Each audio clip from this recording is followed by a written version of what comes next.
That'd be a great name for a game. Memories of Fury. Memories of Fury. That feels more like it would be either the chapter of a game or like somebody's like sophomore album, like their band's sophomore album, Memories of Fury.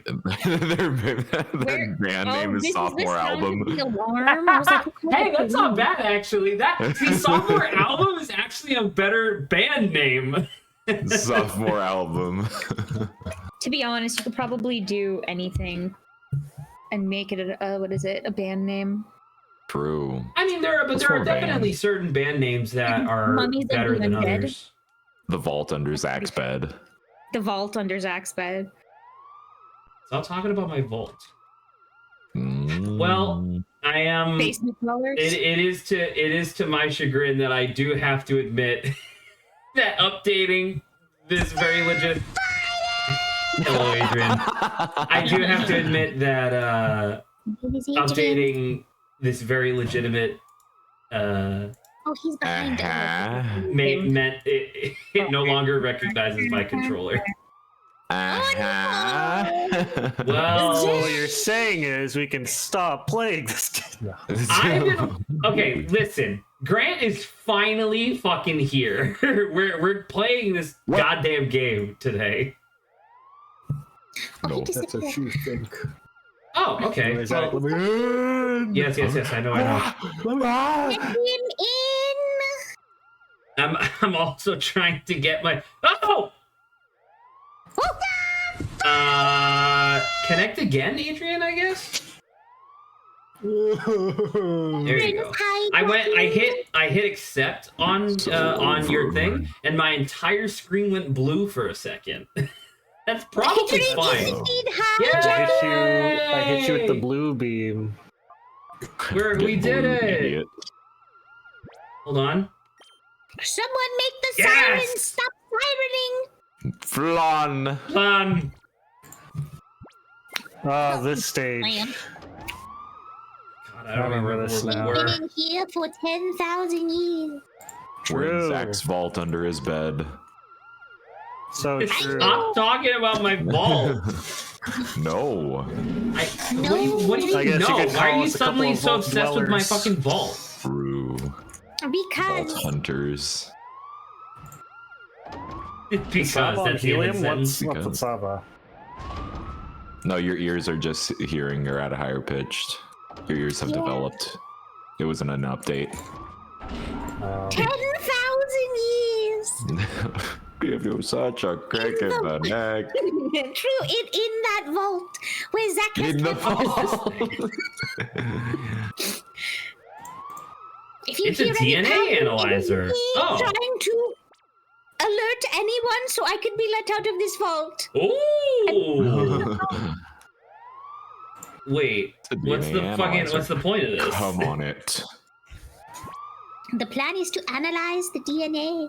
Okay, does this mean that the last one is the crocodile or whatever? Can't be used. Oh no, that's Quilava's. You already this one. used it. Yeah. But I caught Suicune. Like, what if one of I remember the 3 starter Pokemon. Yeah, Bailey, Quilava, and Suicune. Yeah. In that generation, man, they really just wanted to push water Pokemon super hard. It's true. I do feel bad. There's always I feel like one out of the trio that's less popular. I definitely think Raikou is that one out of this trio. I mean, he got Pokemon Chronicles about him, and then that was it. I mean, he was like the main cover Pokemon for Pokemon Ranger Guardian Signs. You know, that one that no one give a shit about. Obviously Entei has an entire movie, but does Suicune technically? I don't know if I remember if Suicune has I mean, Suicune has a ton of stuff. Pokemon Forever, he's in it. Yeah, correct. That's the Celebi movie. Yeah. Suicune's in a ton of stuff, and then Suicune gets featured in the anime quite frequently as well. Because of the 3 legendary beasts, Suicune is the only one that kind of makes sense to randomly show up because of the purification thing. Well, and then Go in the fucking Pokemon anime or Pokemon Journeys. Yeah, his name's Go. Caught a Suicune just cuz. What? Yeah, I'm not joking. What are you talking about? I'm not joking. He literally caught a Suicune. And he's not joking. I'm not joking. So evil. clearly just confirmation that Suicune is just like a regular Pokemon, just like kind of rare, I guess. Not anything particular. No. Hey, hello Silveroon, by the way. Welcome back to stream. Guardian Signs is actually fantastic. I'll take your word for it, because once again, I am planning on playing Shadows over Almia on stream now that I have. By the way, I don't know if anybody remembers this, but I did buy a drawing tablet thing, like a Wacom drawing tablet, and so it's like I've been my stated use for it was gonna be like, once I eventually get around to writing the Adventurer's Almanac, I'm gonna do like little doodles to like help kind of convey, the things that I'm describing in the book. After 6 months, I think, maybe 5, I finally did it. I'm finally starting work on the Adventurer's Almanac, but that also works to double as a touchpad for the what you calls it, DS emulator. Drawn to live stream when Saba takes over. when Saba I don't even think I'm like when like, Saba's ravenous fan base forces me off the stream and Saba takes my fucking stream key. Oh, Obo token is over. A good ending. when I finally get out of that vault, that's when this One day. When Why are you Saba finally in the gets vault? back into the enlarging. I'm trying to save Saba from the vault. I have been in the vault this whole time because you stuck me in there. Okay, Saba's been I'm stuck trying in to the get vault out. of shrinking. I will That's soon the reach the vault under quantum Zach's bed. realm. Okay. His name's Scrub. Scrub. Oh, I love Scrub. You fought Scrub when in fucking Agate Village. Wait, are you in the mirror dimension? Because that's you. I will escape the Phantom Zone one day. Saba will escape the Phantom Zone. Man, thank goodness I have a Flygon. Thank goodness I have a flying type for the fighting type and a water type for the ground type. You are doing great. But wait. This thing, I'm sorry, this motherfucker's dead. I don't give a shit. He's not Metagross. Wow. All right. Oh, what? Flygon doesn't have fly by default? What are you talking about? No. Zach, we looked at this. He levitates, though. I'm pretty sure that was the thing we saw, right? Oh, fuck. No, he This doesn't look like motherfucker he's should be levitating now. Salamence. You know what? I should have did that instead. I should have nicknamed him Salamence so I could finally be happy. The true name. All right, well, let's hope that this works. Flygon's also not a flying type. It's so fucking stupid. Damn. You're stupid. That did nothing to this Stupid. Get you a man who, when he messes up, he bangs him and goes, stupid. I do that at any. Flygon's also not a flying Yes. type. Yeah, it's true. Goes Graveler.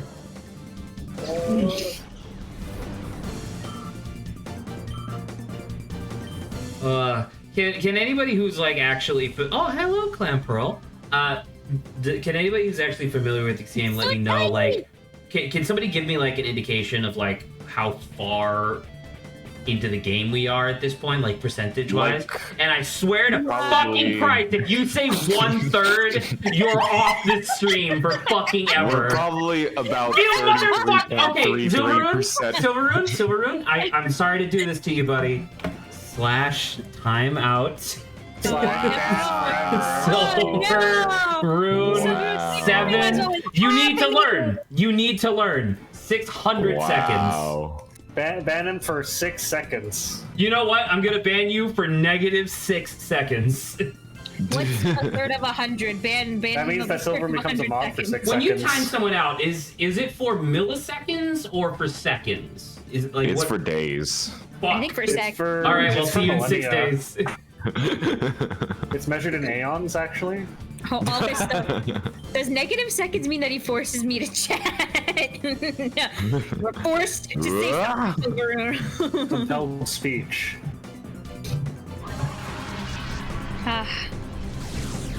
Hey, that was pretty good. No, but for real, can someone tell me how far into the game we are, please? I did. What'd you say? 33.333% the way through, and I'm gone. Goodbye, everyone. I don't know what you're talking about. There.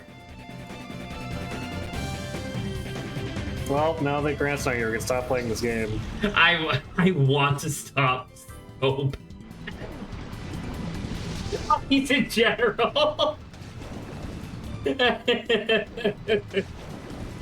You know, that would be like a fun plugin to have for the like on-screen PNG stuff. It's like if somebody's in a different text channel, their like picture is just like further back. It's like they're just in another room. I need you to crunch this Wobbuffet, and then I need you to I don't know, do I have anything against Clamburl? I don't think so. Yeah, whatever, just slam his ass. Zach, do you remember what type Clamperl is? Water? That's correct. What, was that supposed to be a trick question? That is 1 point on your Pokemon types quiz. You know what, Andrew? Ask me any Pokemon question. I promise you I'll get it right. Any single What Pokemon. type is a Garbodor? Poison, I think? Silence. It's poison, right? I'm not wrong? That is I had another to think about it for a point. second, because straight up in my mind, I was like, it could be poison because it's garbage. It could also just be like steel, because I remember he has like a bunch of like metal crap in him. So I was thinking like, is he poison steel or is he just poison? That is another point on your Pokemon quiz out of 2,000. There are repeat questions. It's just a lot of questions. Next question. Do you remember what type Clamperl is? It's just those two questions. Yeah, 1,000 back and times forth each. until I pass out. It's actually a test of endurance. Yes. Oh, that's pretty funny. Now, how do we not hurt this child? Can we Sometimes just we ask you the same question twice in a row. Hurt Put this tape on it. child. Ask Saba a question. Saba, what type is Charmander? Oh, Lizard. grass? Blue. What? Oh, Blue type. underground? Yeah. Spicy? Spicy Oh, she's type. getting close. He's getting close. I don't know. I give up. All of those are correct. Saba gets 1,000 points. No! I didn't realize that there was like an exponent applied. Yeah, you didn't get more than one answer, so you only got 1 point. Oh, that's really funny. What's happening here? Oh, Oh, it's this guy. I see it. Long strand of hair. I think there's more hair in that one strand of hair than it is in the rest of his head. If you grabbed it, do you think you could swing him around? No, I Yes. think if you pulled it, if you grabbed it and pulled it, it would be like the ripcords on the back of a teddy bear. Like he would just start talking in a different voice. What the fuck is up with Golbat? Are you okay? Are you okay, my guy? He's just a little shy, okay? He needs to go to the bathroom, I think, piss. actually. Is that this guy? Is this guy Ein? Because didn't we get a bunch of like Ein files or whatever? Was that a thing that we did? Yeah, Can't this is talk right Ein. now. I'll make it piss. Oh, fun. This was the guy we talked about German numbers because it's like, or German words. Well, it's because of Ein, his- zwei, drei. I Ein, drink a lot of one. water. I pass a lot of pee. He's got What's that one where it's just like this cycle and it's like I drink water every day, then I piss water every day, then I drink water every day, then I I was gonna piss say, I'm water trying to every find night. it. Oh, Plan. You're confused. Why the fuck is Lantern paralyzed? By the way, interesting Dragon breath. update, because I've talked about how much I like the Astro's Playroom and how Astrobot's out already. I think I'm seeing that it's gotten like 10 out of 10s in like some of its reviews and stuff like that, which I'm like is pretty dope. And I think some people are already saying potential game of the year. Which I I'm mean, like, absolutely not. That's never gonna happen. But it is very good. I was thinking about getting it today. I posted the cycle, by the way. Oh, My is this game the, of is the this the year thing? is the piss drinking. I think it would be cool. I drink a lot of water. I piss a lot of pee. I drink a lot of water. I just like how immediately it dissolves into badness. Oh my god.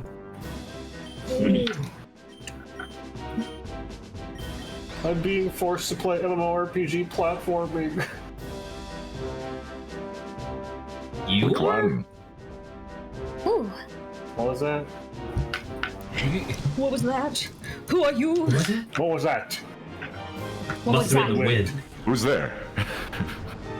Imagine if we just did Like that you for an were entire thinking, stream oh, where no. it's just all of us pretending that we're like Skyrim guards. Instead, we're all just triggering each other's like alertness. Wait, Zach, I have an idea. What if we pretended we were guards and there were two of us and one of us Shut the would say fuck no? up! I think it's a pretty good I shouldn't have been idea. drinking. Frankly, I think it's a great idea. Oh, Huntail. Yes. Oh, does he have a corpse? No. Or is that another? You know what? That's probably for like a female scientist or something. Wow, Zach, just assuming. I am assuming. I would love to be wrong. I would like if this guy had all three. Although it's a lot of that's Gen 3, isn't it? Yes. The Lantern, Huntail, and Gorobus, aren't those all Gen 3? Yes. Where's Chinchou? Yes. It's not an answer. Yes. No. Yes. Who's he? I like Huntail. I think Huntail's really cool. Well, he No. thinks you're neat too. Oh, it means a lot to me, Huntail. Thank you.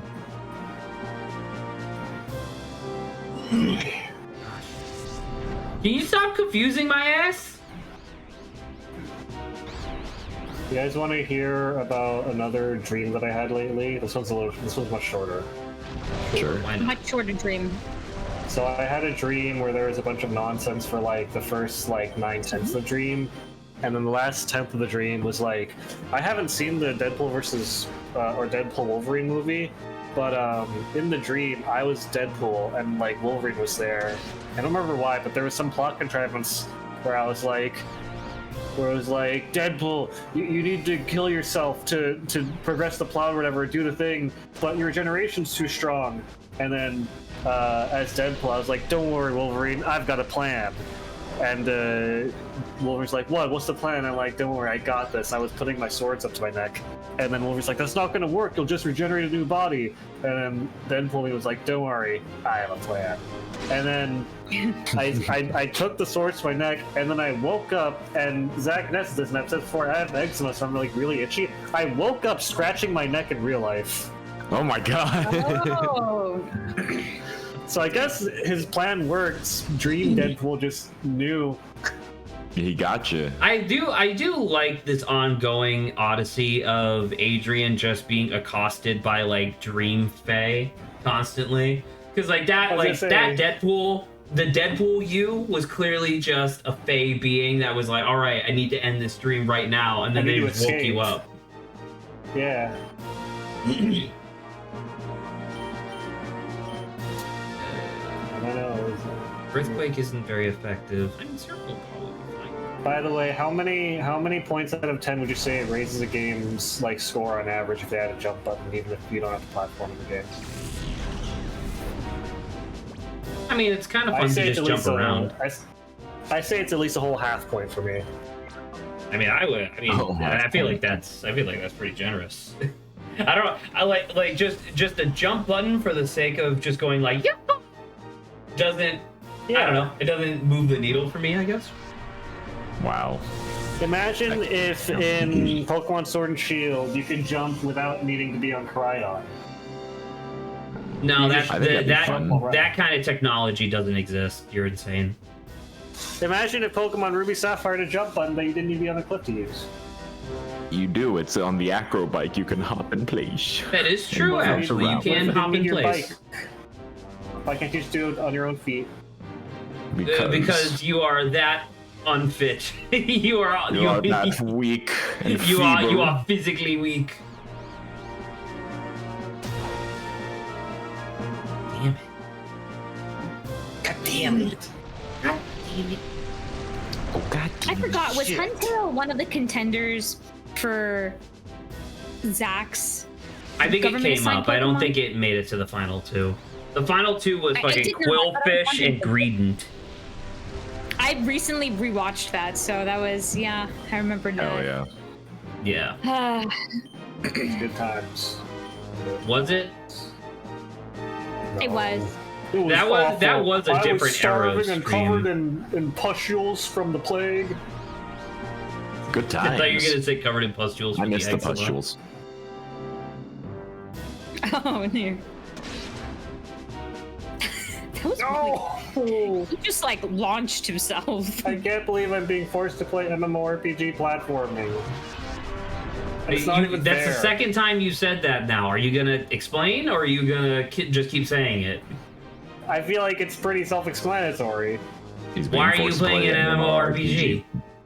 Because I want to. Okay. Answer to question solved. Because literally anything is better than watching this swill, Zach. I agree. Swill. Everybody should leave. Why don't you This get some isn't- entertainment value on stream? Why don't you add some big honkin' badonkas on stream? What do you think I am, True. Saba's VTuber? I Oh my figured. god. Anyway, Adrian's right. Zach, this isn't even a Pokemon Colosseum stream. It's a Emon Colosseum on your stream. That Okay. is true. Like the one You you are break covering down. up the. You guys are covering up the P, the O, and the K. Emon. Emon. Grant is here. Emon. Emon. See, as soon Oh, as sorry, it's you the I first don't even have access to Ice Beam yet, you bitch. Probably because he's like Oh. 40, level 46. Game sucks. Just get a TM. No, our Cloudbird. Is there a casino in this game? There's one in Gales of Darkness. No, this game doesn't have anything don't fun in it, remember. Adrian. It's true. I solely recommended it because I wanted Zach to suffer. There was definitely a mental like severing last week where I was just like, if every single thing I say about this game is like, oh well, they fixed that in Gale of Darkness, I was definitely like, then why the fuck aren't we playing Gale of Darkness? Why are we playing Because this? you said. It's for the culture. Yeah, but now I'm here and I know better. I know that this That won't game be the deal. actually sucks cock. Now that we're here, we understand. Saba, do your 3 wishes.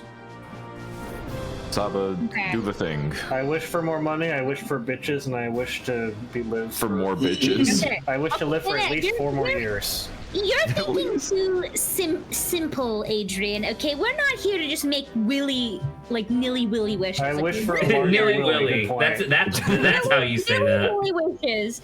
We're here to figure out if we can crack the "we want more wishes" code. Okay, how can we beat that rule?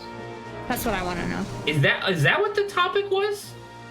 That's Like- what I had in mind. Yeah. Oh, because you Like how said to- like how to- because how when to you trick the said genie? because like the actual topic that you put down was how do you defeat like the 3 wishes or whatever. I thought you meant how do you outsmart the genie / monkey's paw wishes. I didn't realize that you were trying to That figure. as well. Well, because that was always something like in Fairly Odd Parents that never made any sense to me. Because you remember how like the fairies had to follow the rules or whatever, and then there was that like Oh, genie the guy rules? that didn't have to follow any rules. He just had like his own magic power. I was always confused because like at no point does Timmy Turner decide to use the genie guy and just say, "I wish I had the ability to grant myself wishes." That's because Timmy's a fucking stupid idiot child. That is It true. is also a cartoon, so yeah, like there are certain limitations. What? This is the third guy. What You said the a fuck? scientist. Wait, oh my right, god. Zach? And it's the Zach is the scientist. It's the scientist man, just like I said. Yeah. I did hate say. how I was right. Wait a minute. so Doesn't Raiko? Where's his like giraffe neck?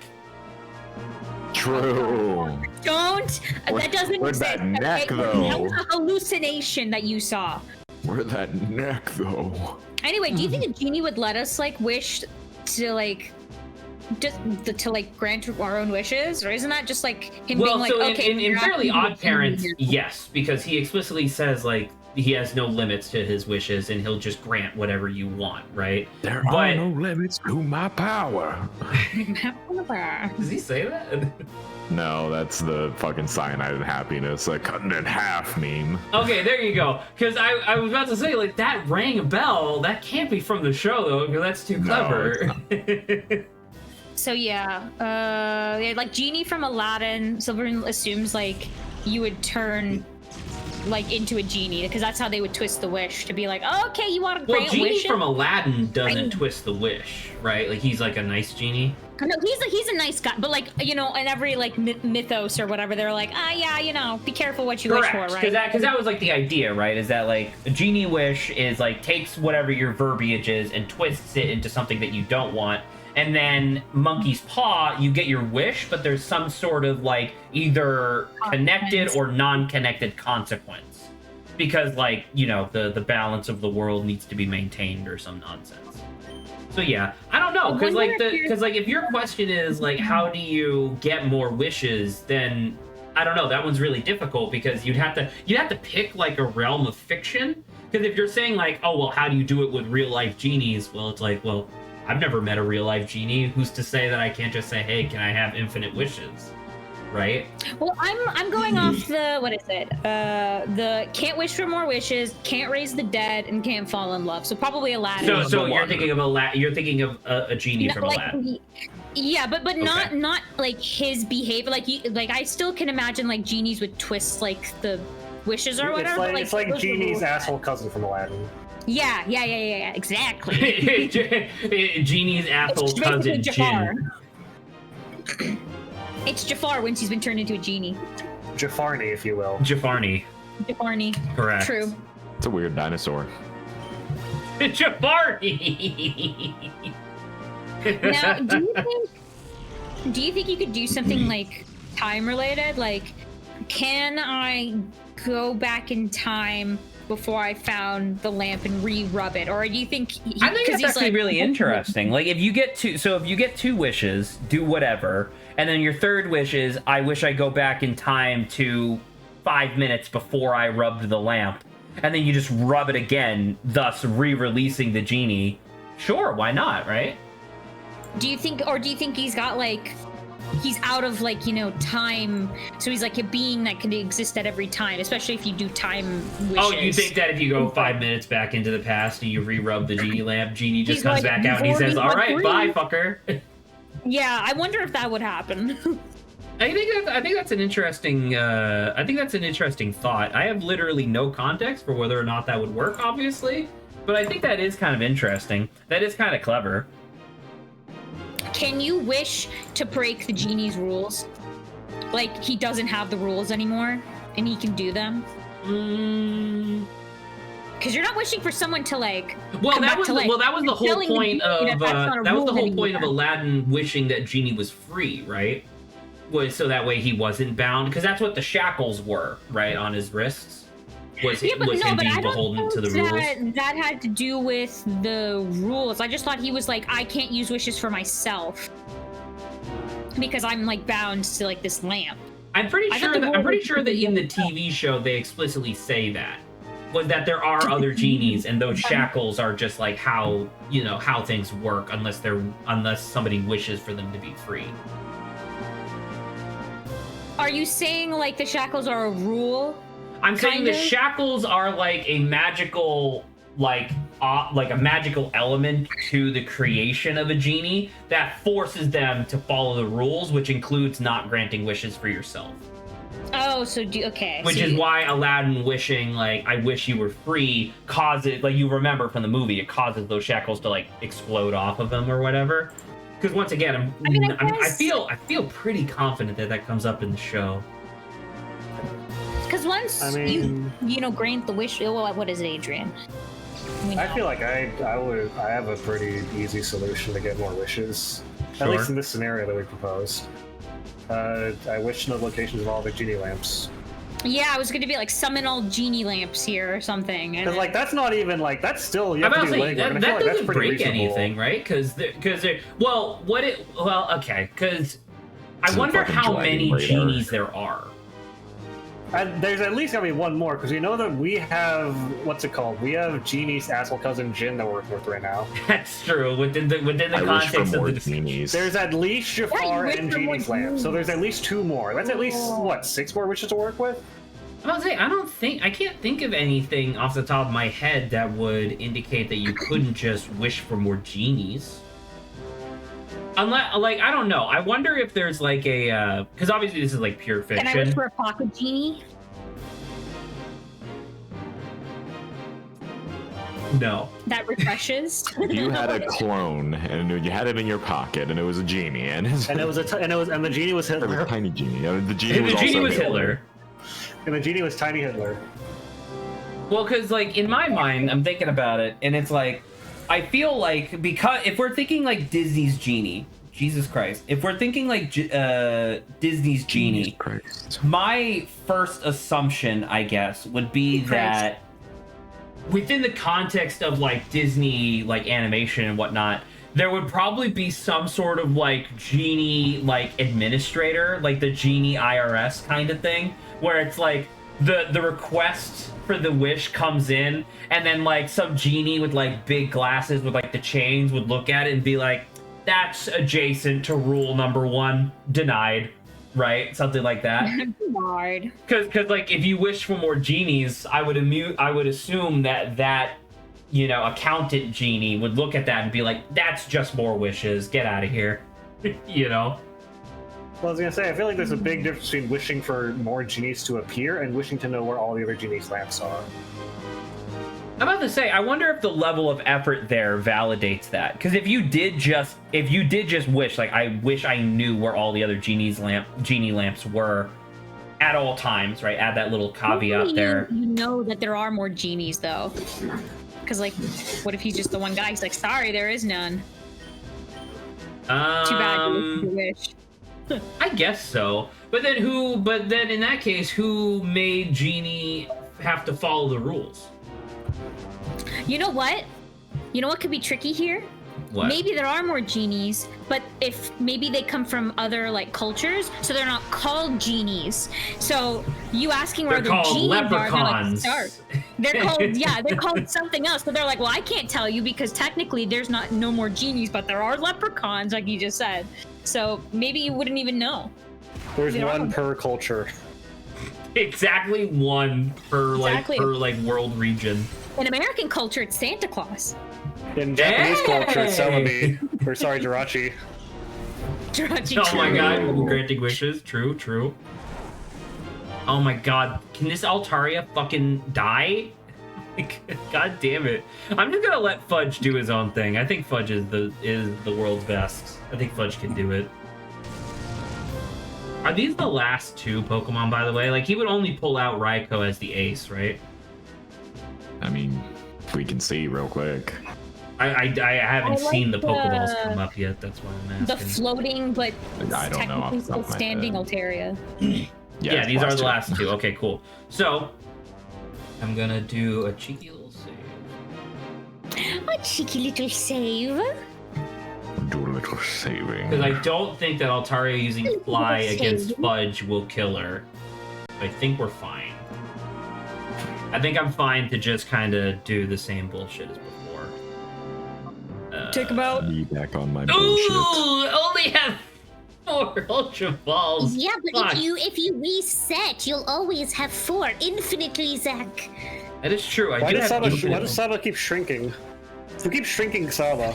She does. Honey, I shrunk the streamer.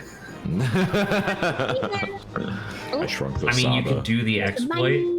Or I could just catch Hey. Raikou in literally one throw. That's pretty easy. Genie who hated Hey, humans. streamer luck has to happen to you sometime or another, Zach. True. That is pretty fucking sick. All right. Game's easy. What? Game is easy. We should make it more It's so difficult. easy. Let's make this a Nuzlocke. Yes.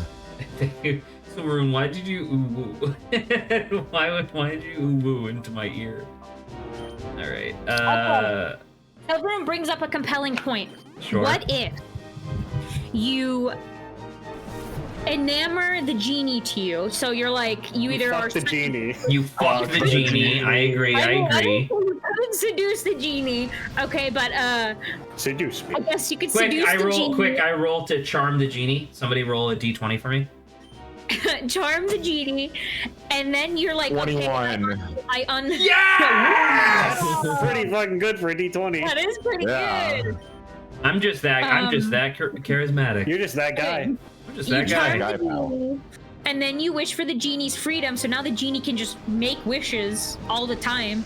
But it's like, I like you, so if you want any wish, I'll just grant it. for you. It's Aladdin. This I was gonna feels. say, I didn't I'm about to say I that didn't is watch exactly what the- happened in Aladdin, by the way. Yes. watch the Aladdin TV show, but like, what is stopping Genie from just showing up and solving the conflict of every single episode? If I remember correctly, in the TV show, the main thing that Genie is doing is that he's like, because essentially the TV show exists right after the direct-to-video sequel that they did, and Genie is like, I'm going on vacation. And so, like, there's little interstitials every once in a while where they'll cut to Genie. Like, they'll be in some big trouble or whatever, and they'll be like, Genie, help!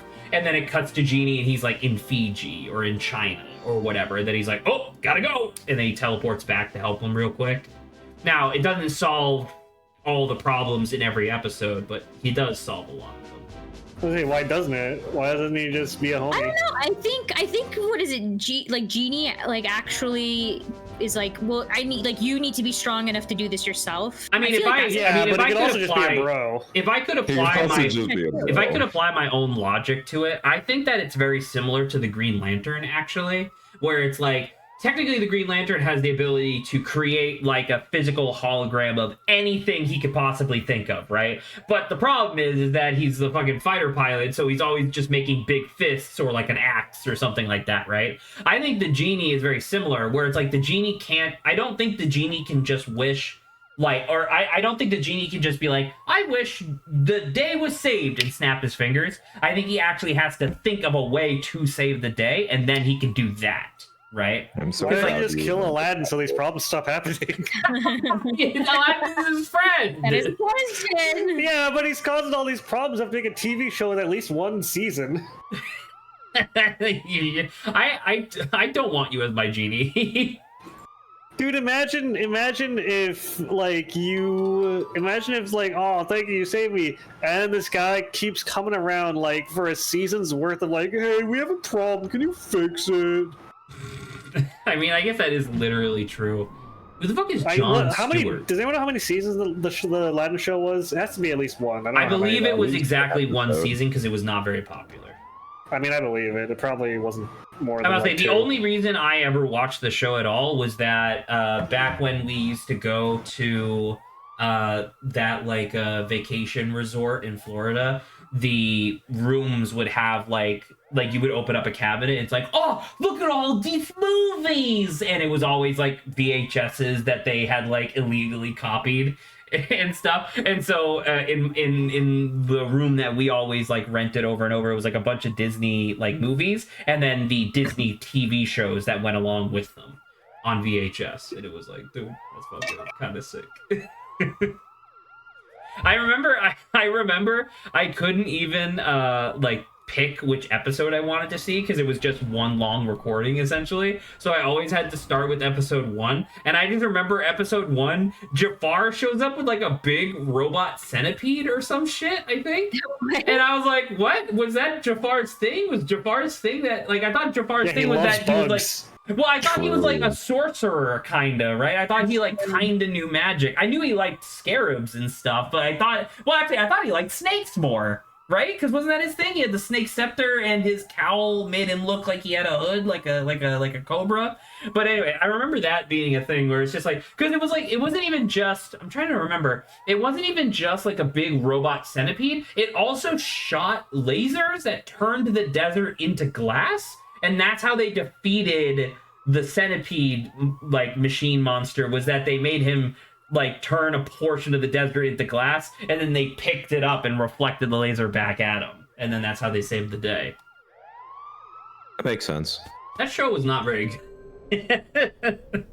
Oh, I got Yeah, mail. One is a fucking like mecha anime. Lab data. Net from the Under. Who the fuck is this? I don't remember. God damn it. The Under was the place where I fought the lady with the Suicune, right? The Under's a place that Frisk and Kara fell to, isn't it? The Under is where your vault is located by the bed. The Under is where the balls are stored, isn't it? True. I think all of you need to shut the fuck up. Every single stream like is every single stream is Zach as that Mr. Incredibles, and he was like, please just shut the fuck up. Shut the fuck up. Please just shut the fuck up. I don't understand where Grant decided to start the like a reoccurring joke of like vault under Zach's bed. I don't know where that comes from. I feel like it's a natural that. extension of the bathroom of Zach's mind. There's the vault of Zach's bed, and we're expanding the Zach dungeon, if you will. Yeah.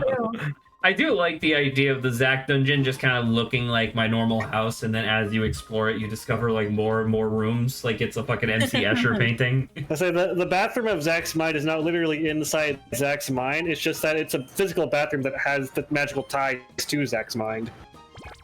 Ah. Zach, how would you feel if it was like a cave and the cave was shaped exactly like your head? You know for a fact. The bathroom Okay, specifically. question: does that include my hair or Yes. just my like skull? It includes your hair and glasses. See, that's not fair because you know that I love that shit. That once again, that is still like by far the most redeeming quality of Indivisible, the game made I'm by gonna the say same. Mystery Dungeon 1. Well, Mystery Dungeon 1, you do live in a building that's shaped like your Pokemon's head, which is very fun. But no, Excuse you, at first it's just a generic type building, and then you're you pay right, and then it Mankeys gets to make it look like your it gets head. busted, and you have to fix it. You're right. I forgot about that. Yeah, and the and I Mankeys forgot that you fix like it. live in a construction site for like several days. Isn't that crazy, Saba? I think Construction Mystery site? Dungeon 1 is a good game. We should play it. We did. I love my environment to No, we just be didn't. rusted metal. We should and play it again, further Zach. No. And by that I mean tetanus play for the first time because I haven't played it before in stream. Oh, you know what? I think you're right. Actually, I don't think we played it on stream. I think that We played Sky. we played Explorers of Sky, but it was the thing I was thinking of was that right as the pandemic was starting was when I started my playthrough of Pokemon Mystery Dungeon DX. Oh. Which was like the HD okay, re-release. whatever. Zach gonna being say a the very dungeon okay master, a la Dungeon Mesh, he's slowly going insane in his boss room, which looks exactly like his bedroom. I don't recall. Wait, Grant. So we had like a whole. I think you came in because I know Zach and Adrian answered the question about like our like us as bosses and our like music theme. I forgot. Did you answer that question or did you just hear us explain what our answers were and we just moved on? I don't think Grant heard that at all. Did you? I don't think I did. Yeah, but I don't think Grant was here for that. I thought someone showed up and like No, we explained Grant. it. No, Okay, because yeah. you're thinking of 2 weeks ago when Grant showed up late. I think last week Grant was Yeah. just not here because he had a wedding. I was not here. Is I it was the at a one time wedding. Jesse showed up or something? I know Jesse showed up at one point. Okay. Let me bring up the premise to you. You remember our conversation where we, made our boss sonas, right? Yes. Boss soda. So now the question is, what would your music theme be? Like, what kind of genre is your like theme simple Ooh. or is it like chaotic? I was say I'll repost Um, mine just so that way you can see kind of what I was like. I was Yeah, thinking. please. I'd love to hear what your guys' was. So Zach's was like big band. Oh, okay. Like you're in Love like this. a speakeasy, or not speakeasy, what is it? Gentleman's club or something, you know. Gentleman's club. Yeah, yeah. Oh yeah, brother. Oh, Silver says, yeah, he thinks it's with Jesse, so I think Jesse showed up. Adrian's, I don't recall, was Adrian, You know how Papyrus has the lame version of his theme and the cool version of his theme when you actually learn his mechanic? It'd be like that.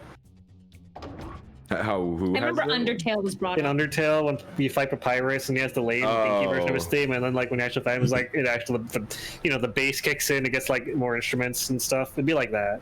Because we established that my boss fight is the one where like it's the early It's game, the early like, boss, and then you show up little... again later. Exactly, I show up again with like mechanical. It's like Robot Frieza. Mecha Frieza. I show up like Mecha Frieza, I thought you but were. actually I thought you were. Weren't you like a goblin guy? I was gonna say it's the same principle I meant, but yeah, I show up in a mech later on. Oh, I do remember that. I do remember that very specifically. I show up in a goblin tech mech, and I'm actually a danger in like the 3/4 mark of the game. Actually, now that I'm thinking about it, I'm trying to remember, because I remember we said something along the lines of like, if we were all in the same game, it would have like 8 bosses, right? Because like I insisted on it being 7 bosses with a secret 8th, right? But I don't remember what order we were, because I thought that, Adrian, I thought your thing was that you were first, but then you were so laughably easy that like a second boss stepped in to like replace tutorial you. boss. Yeah. I think I remember that, but then I don't remember where, because Saba was like some fucking weird like non-combat fucking library cooking thing. I don't remember exactly. I think Saba insisted on complicating the is, shit out of the question. I think the thing is, my thing would have to be early, because like the book that I'm in is like its own recipe book. Oh, which, like, right. Didn't you say that it like introduces a new mechanic to the game? So that means you must be like number 2. Yeah, I need to be early, like 2 or 3. Because you're not going to be introducing like cooking as a mechanic like 40 hours into an RPG. So it's like Cooking Mama as a boss fight. Maybe. I was just like, I have my own like in what is it? Like the book has its like own spatial dimension inside that I'm just like chilling in and doing the stuff I enjoy. Which then I was like, the hero shows up and invades that, and I'm like, what the frick are you doing here? This is you my spilled space. my table salt. And then I he just wanted to beats me eat up. my cheese. Exactly, and then he beats me up, and then he's like, "You're cooking for me now," and I'm like, "Fine." Okay. I think on a similar token, when you beat Zach, you have to unlock the casino to just gamble. Yeah.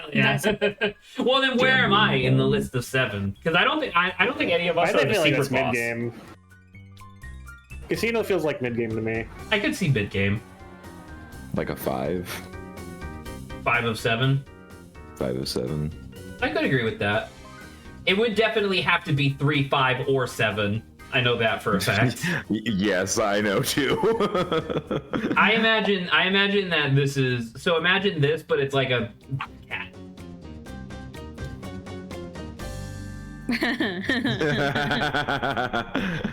This is so in my mind, the adventure, like the actual dungeon, was like the library or whatever. And then, I just realized I wasn't even watching my own stream. The dungeon is like the library or whatever, and then you go up to this like book that's on a podium. It's like all magic and glow, and you get sucked in, and you get taken to like a fantasy, like, you know, like kitchen sort of thing, like the fancy Kirby with the Kirby, something or that like that, Mario, right? And then there's just like, and then there's just Saba there who's like cooking or whatever. It's like, hello, go away. Like, what's your problem? It's the cutscene where it shows that pans around the scene, and then the last thing it settles on is Saba, who is there, like on the phone. You see dialing 911. That's really it's good. Like, wow, what a beautiful. What are you calling 911 on me? What are you doing? That's so good. What do you got there? Excuse me, police. Somebody just broke into my kitchen. Even if it Police, wasn't somebody like, broke in my realm. My realm. Like if it was there just you go. related, I could imagine. So the scenario is the same, but instead of We're me dispatching like officers to your realm right away, sir. I become, what is it, the Goomba from Paper Mario that just gives you useless facts about things. That's another. Excuse you? How fucking dare you? Goomba is goated. I can't believe you Useless just insulted partner. Goombella like that. How dare you? Useless partner. Let's go. Let's go. I hate you. How dare you? To be fair, she did not say useless partner. She said Goomba that gives you useless facts. That is Useless different. partner. I didn't. How fucking dare Anyway. you? She can do infinite damage. Oh yeah, damn it, it does fucking nothing. Sounds like a skill issue to me, frankly. And that's not the professor talking. Bring us back to like the topic. So I was like, I think I would do more like orchestral sounding, probably less like electronic music. And I don't know. I could like start off kind of simple and then go kind of. I disagree, Saba. I think your boss maybe should be charming like Cooking Mama. You think Whimsical. It should sound like it's coming hold from a DS on. font. You first get in there and it's the cutscene like Adrian described of you like panning across, and it's like beautiful, like kind of light piano type thing, and then when it cuts to Saba like on the phone calling the police, it gets like a little bit more dire, where like now the piano is like a little bit more frantic or whatever, and then it's like, well, I guess I gotta defend myself, and Saba puts on sunglasses, and then it gets like a little funky. And Saba just starts like to the beat of the music, just like fucking throwing ingredients at you, but the ingredients skip off of the ground or your head into the pot that she's cooking with. I like the idea of like at the very end of the boss fight, like Saba's like lying there all beaten up, her phone rings, she answers it, and she looks like the police said they can't dispatch you into a realm. Not the realm police. Yeah, that's why Saba puts on the sunglasses and decides to fight back, because the person on the other end of the line says, all right, well, we don't have our realm dispatch service at the moment, so it could be upwards of 30 minutes. And Saba's like, all right, that's my time to shine. Well, I gotta defend my space. Okay, I can't. But I get beaten up, so. Definitely, in that case, you see a timer above Saba's health bar that says 30 minutes before the police arrive. Oh, what a fucking random amalgamation that is, because it's like the level was a library, you go into a magic kitchen that's stored within a book, and then the like time limit of the boss fight, which there's no way it's gonna take you fucking 30 minutes to do this boss fight, but like oh my god, imagine the 30 minutes like maintained through retries. Like if Saba defeats you and you retry, the timer is still down and you're like, shit. I'm gonna say, normally I don't like timers doing this. I do like timers that are like overly generous, and it's like there's no way someone spend this long doing the thing, and then they have a little fun thing at the end of it if you go.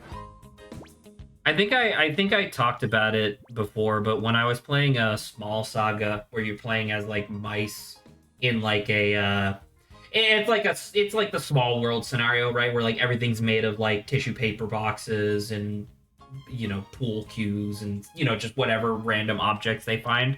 One of the final bosses, spoilers I guess for this indie game that none of you give a shit about, one of the final bosses is this rat who's like on death's door, and he through some like archaeology found a unexploded bomb that had been dropped on London from back in World War II, and he had rigged it to explode, he rigged it to be launched from Big Ben into Parliament, killing like the quote-unquote leadership of humanity.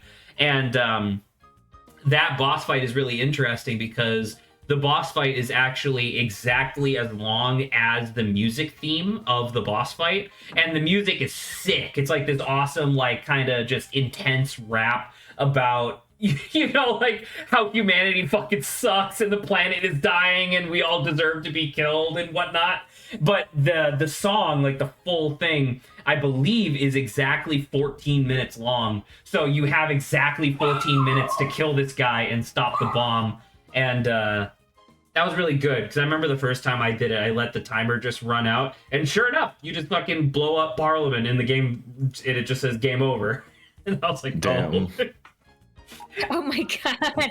So Silver Rune's suggestion for, what is it? My theme song is bath time theme from Super Smash? The one where it's like the Nintendogs, I think. And Listen. Inu from No Straight Roads. Oh, okay. I'm gonna listen to this.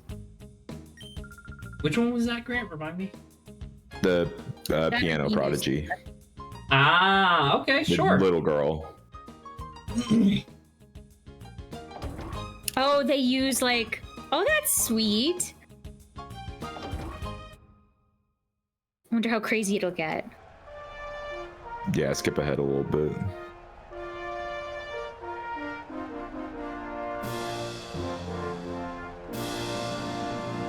Does it go to show where my priorities lie? Where the second you said no straight roads, my response was Sayu? You might be under leveled for this? Fuck! What? I will say I think my favorite type of. So. Wait, is this what I have to do next though? So if you want to go like crazy like fun or like specific, but I definitely really do like what is it, Yinu? Yinu. The Yinu's is pretty cool. Yeah, we'll give it a try. What's the worst that could happen here, right? What is it?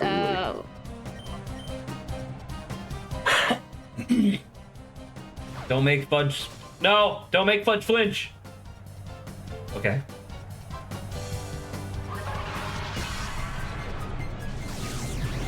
Oh, Grant, I wanted to say, so I did play more Octopath Traveler 2 today. Still great, still having a fun time. Prove it. I can, I guess. I don't know. But the thing I was gonna say was that they do the thing where I can't quite tell if I like it or not. Where technically you can go anywhere in the world, you just have to walk there first, right? But wow, I'm so goddamn blurry right now. What the fuck? But evil thoughts. So you can technically go anywhere in the world. You just have to walk there first. But as you go from one area to the next, this little like thing pops up at the bottom that tells you the name of the next area and the suggested level of where to go. So in my mind, I was like, okay, if I'm level 12, I'm expecting the nearby areas to be either around 12 or maybe like upwards of like 17, 18, right? Something where it's like, oh, if you really want to try to push your luck, you can go this far. But I think it might just because I'm still in like the quote unquote early game, but everything that's not the main path is like level 30 to 40. And I'm like, all right, well, you might as well just like force me to go down this one path then, because like I accidentally took a wrong turn trying to get to the inventor's laboratory in one of the early sections, and I did make it, but prior to like running away from all the enemies and whatnot, like my character had I think 167 health. I go up against a random rat. It looks exactly like all the other rats that I've been fighting up to this point, except instead of having like 35 HP, it had over 1,000 HP. And I was like, what the hell? 1,000 HP. I love the idea that in that world, I guess, a rat crosses the threshold from one county into the next, and suddenly they just go, whoa! It just becomes super powerful. It's the whole thing where gangsters are like, you know, this is me, I'm from this neighborhood. And it's like, literally don't, because that neighborhood is demonstrably stronger statistically. I love it. See, now you're putting it that way. I love the idea of, like, fucking the Bronx being level, like, 35. Fucking Queens is level 22. You know? Alright, I have a theoretical Pokemon question. Okay. Imagine if in the next Pokemon game there's this really shitty, poor, messed up, fucked up town that was like distraught, disheveled, destroyed, bombed out, whatever. And imagine if there's yeah, you know, by electrodes. Okay. This is the place where Lieutenant Surge fought. Anyway, okay, lore, good. Imagine if there was a shady back alley with a guy behind one of those doors that has like the little eye slot that he slides out, and a little like slot in the middle of the door to receive things. Sure. And imagine if you could sell your Pokemon there to get money, and the more valuable and nice stats they were, we're the not more money you fucking get. Poke trafficking. That's really fucked up. But you're voluntarily selling your Pokemon. That's Poke trafficking still. That like there is no But practical. Pokemon don't have rights. A lot of them can talk. Batman, there's nothing in the laws saying anything about Pokemon rights. There's nothing wrong with it. No, Joker, don't sell your Pokemon. They love you, Joker. What would Joker? Batman, I want money. Okay, Did Zach, you ask a here's the question? compromise, right? Imagine if you get an offer and like right when you say yes, it's one of those fake choices where when you say yes or no, the police come in and bust the guy up, and it's like, oh, it's a good thing you were about to sell your Pokemon, right, kid? And then you can sell them to the police. Yeah, exactly. The police take over the smuggling ring. Does it really count as trafficking to sell your Pokemon? Yes. How is Why, it though? trafficking? I don't have a car. Exactly. I have a bike at most, or maybe a weird Pokemon to ride on. Rhydon is a Pokemon, yeah. True. And I'm gonna sell him for 1 steel plate. It's not even worth that much. What are you using the fucking steel plate for? To evolve my other Rhydon. Into a Rhyperior. Our legendary Yeah. fell because of a tiny clam shell pearl thing. I mean, the clam shell pearl thing is also level 55. So, you know. Can't believe our legendary. It's so over. I am just kind of hoping that they, like, slowly but surely kill me. Because I'm clearly not supposed to be here yet. What level do you finish off the game at, by the way, Grant? You regress. It's true. Probably around. I mean, probably around 50s. Probably around 33.3. Because I want to double check what level the final boss is at. The final boss is at 60. Interesting. Okay. Most 60s. Except for the one that's 90. Yeah, exactly. Which, I get mean, it. if everybody... So there's probably, like, the leader of these bad guys, Team Snag'em or whatever, and the leader of the bad guys, I assume, would have, like, Ho-Oh, right? Because it's, like, Ho-Oh is... Snag'em, the leader of Snag'em is Gonzap. You already met him and fought him. What if there was No, I three don't brothers? One was named Okay. Snag'em, one was named Bag'em, and the last one name was Tag'em. Fuck him. Their last name is M. E-M. And the Grant, fourth one, the secret one, is fuck him. Yeah. The secret fourth one, Zach, you can't deny it. The three brothers, Snag, Tag, Bag. do you think that kid would have, like, a really awkward life right up until they, like, became 18? It's like, yeah, my legal name is Fuck'em. But I gotta hold off. But it's like, Well, my no, first name is fuck. My last name is M. The M stands for me. The M stands for master. Look at this. This was easy as pie. I definitely don't have to do like 4 more of these. Yeah. Yes. No. No. Incorrect. Maybe. No. Hunter Corm. I like the pixelated people in the back. Zach, you're Good time. technically in the final section of the game, but you really, really, really should grind. Like, you could do the final area right now, I think. What? But we recommend against it because you should be grinding. What was the grinding spot Mount Battle? What was I not? Was I? Yeah. So I am correct And in this, and remembering that. Colosseums. Yeah, but I thought Jesse said that Mount Battle was like the most efficient, just because you have so many battles in a row. Yeah, you have 100. What? Not in a row. You do like It is 10 in still a row. 100 though. You do 10 in a row 10 times? I think so. Holy fuck!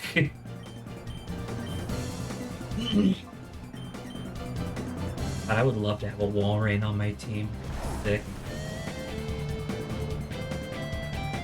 This guy. Are Umbreon and Espeon still in their 30s? Yes. Okay. What Zach doesn't know is that the game forces you to fight the final boss with only those two. But the thing is that like the you level up so motherfucking slow in this game that it's like I've literally just been pivoting to whatever is the most recent Pokemon that I've caught, because the Pokemon I'm catching are so much higher level than the Pokemon I have. Nah. Are you sure, Grant? That's your fault. Flan and what are you talking about? It's your fault. All right. Well, I guess that means that, you know, after I die here. Actually, did I save before I go in? Can I just reset? Can I just reset and load save? Does anybody remember? Don't know if you saved. I remember before the legendary you saved, but yeah, not Well, that was well, I thought I because I always think that I believe that I healed and then saved, but I don't remember. Oh well, whatever. We can do banter topics or whatever. I demand a banter topic. No. so demanding. Yes. Zach, if you want stuff around your level, you should do the Phoenix Colosseum instead, since that's in the 40s. Mount Pius, the early 50s. This is obviously mid-50s. Okay. But what level was Battle Mountain? It goes throughout the game. Oh, really? So, like, the end of Battle Mountain is, like, 90s? But I don't remember. It sounds like you're not the kind of guy that goes through the pit of 1,000 We trials. were or looking whatever. at other What stuff. kind of guy you are? Well, What kind of guy are you? What kind of guy are you? Guy I you are. was scrolling through the banter ideas and I just came across, don't fucking touch it! don't fucking touch it! Look at me, I'm fat as fuck! Don't fucking touch it! Why did he touch it though? Why did he? I don't know. Why did he feel the need to do that? There is one question in life, and that is why did he touch it? True. Touch it. The mystery will take to our gravestone. Give most of them. Zach, how do you contend with, quote, but it's obnoxious, or should you even? AKA RLM's video on the Acolyte. Sure. I can talk about this one. Hopefully it won't come off as, like, you know, obnoxious. Funny enough, considering the topic. But the obnoxious already. Oh! So the over under of this topic was that Red Letter Media, obviously they love Star Wars to the point where they never stop bitching about it, which I think is fair nowadays. And so they had a video where not only were they kind of critiquing the Acolyte like 4 episodes in at the time, but they were also talking about like the discourse around the Acolyte. And at the time, there was like a lot of discourse going on because I think the most recent episode that came out or something like that had like the lesbian fucking force cult thing that happened where like they used the force to impregnate each other or some like kind of weird shit. Which is whatever, because it's like, you know, Star Wars has sucked ass forever anyway. But the point of me bringing this up, I guess, was that excuse me. The one of the big like because they broke down the video into like 4 different parts, and I want to say either part 1 or part 2 of the video was something along the lines of like, there's a lot of discourse happening that just doesn't need to exist. Like there were obviously the people that were bitching about both of the main characters of the show being black, right? So obviously that doesn't need to exist. And then there was like a bunch of like misogynist stuff that people were talking about, and then there was a bunch of like, you know, Star Wars hasn't been good since like women have started writing it and yada yada. Like once again, a bunch of just like garbage that you find on the internet all the time. But they had a moment that I think kind of baffled me, because keep in mind these guys are like mid-Gen X in terms of like age and like when they grew up and stuff, where they had a moment where they talked about all this stuff and were fully aware of like, you know, this is all bad, but then they like tangented and started talking about like the quote-unquote other side, where they were describing people, like the people who were mad at the people for being like racist or whatever, racist or sexist or whatever. They were like, yeah, they're just as bad because they're really obnoxious. Like, because they were saying, like, you know, you can't go into any space. Enlightened centrism. And that's what I'm talking about, where it's like, I feel like that's a very Gen X mentality of like, oh, well, both sides are bad, so, you know, whatever. And I don't know. above the fray and therefore superior. Well, and that was, and you know, obviously I'm not going to make a character judgment based on these guys just being old or whatever, but it's also, like, that's where the topic comes from, where it's like, there were even people in the comments of the YouTube video that were like, I get what you guys are saying, but it does feel incorrect to say that these things are equal. Because even if, like, I don't know, you could have, like, you could have, like, the squeakiest voice or, like, the pinkest hair or, like, be the most annoying motherfucker in the world, and you're still a better person than a racist. You know what I mean? Like, I don't care how annoying you are. Like, that's, like, a value judgment that I guess I have, and, you know, they didn't. But I don't know. Is there a way to combat that beyond just being, like, I don't know. Like, the idea of, like, I guess what they were saying was that they just wanted to enjoy some Star Wars stuff, right? But they had already consigned themselves to the fact that there were going to be, like, insensitive people online that hated the fact that it was, like, a show written by women and had black characters as, like, main characters. Like, it feels like they had already consigned that as, like, a fact of the world. And then we're just, like, applying a level of scrutiny to the people responding to that didn't seem necessarily, like, proportionate, I guess. It's really funny thinking about this as well, too, by the way, because I remember... Can you tell me the date of that suggestion, of that banter topic? June 30th. Yeah. So... That was a while ago at this point. Obviously, doesn't matter now, but I don't know. That was my question. Like, how do you... Were they fucking canceled for that opinion? No, I mean, they were fine, because it's like...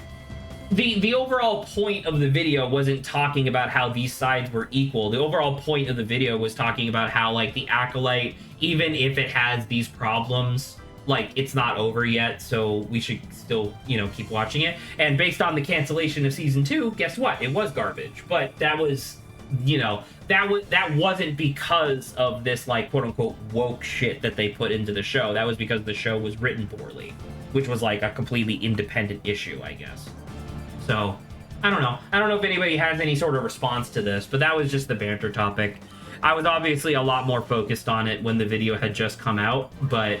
it does still kind of leave, like, a little whatever in my brain of, like, how do you combat that sort of thing? Like, if somebody, like, if you're trying to make a point and the person just comes back of, like, well, you're being obnoxious, I don't know, I guess, do you just give up? Cry. I mean, I'm sure that fucking a lot of the Jews are being obnoxious and they're screaming, "Don't kill me" at the Nazis. This is an extreme example, but you know. But Adrian, just like, you know, get your skull caved in quieter, please. I'm trying to enjoy my newspaper and coffee. Exactly. Like, I don't know if you don't see the correspond, or I guess if you don't see the obviously, analog like, there, I would, I mean, I've made comparisons like that in the past, and I don't think it's necessarily applicable here, because obviously there's a difference, but, like, I do agree that the idea of, like, even remotely broaching the subject of these things being equivalent just because you find them equally annoying is kind of insane, I guess. I mean, to bring it down to a more equivalent level, like, if some like crazy racist guy in the streets like, "Hey, fuck you, N-word," to a black guy, and the black guy shouts, "Hey, fuck you," back, that doesn't mean they're equal. Oh, sorry, people were posting stuff. Mikey has a banter suggestion. I'm about to say, does anybody have anything that they want to add to this, or are we done? It was just a thing to talk about because I thought it was interesting, I guess. If not, we can move on to Mikey's banter topic that he wanted. You know what, Zach? I will give this banter topic a grade of B-. That seems really generous, considering it was literally just me talking for fucking like 6 minutes or whatever. Yeah, but I got to bring up the Nazis, and I love it. Never mind, I'm not gonna make that joke. Sure. I was like, you know what? That's exactly what you want to Like these say. optics. Maybe I shouldn't commit to this bit.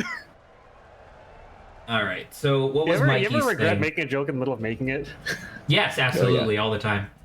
So Mikey says, hey, so earlier me and my friend were watching through the Pokemon anime and he brought up an interesting concept. Say something happens and you're not able to use your hands to throw Pokeballs to catch Pokemon, so you get a friend to catch things for you. Does the Pokedex consider it your catch, or does it go to your friend?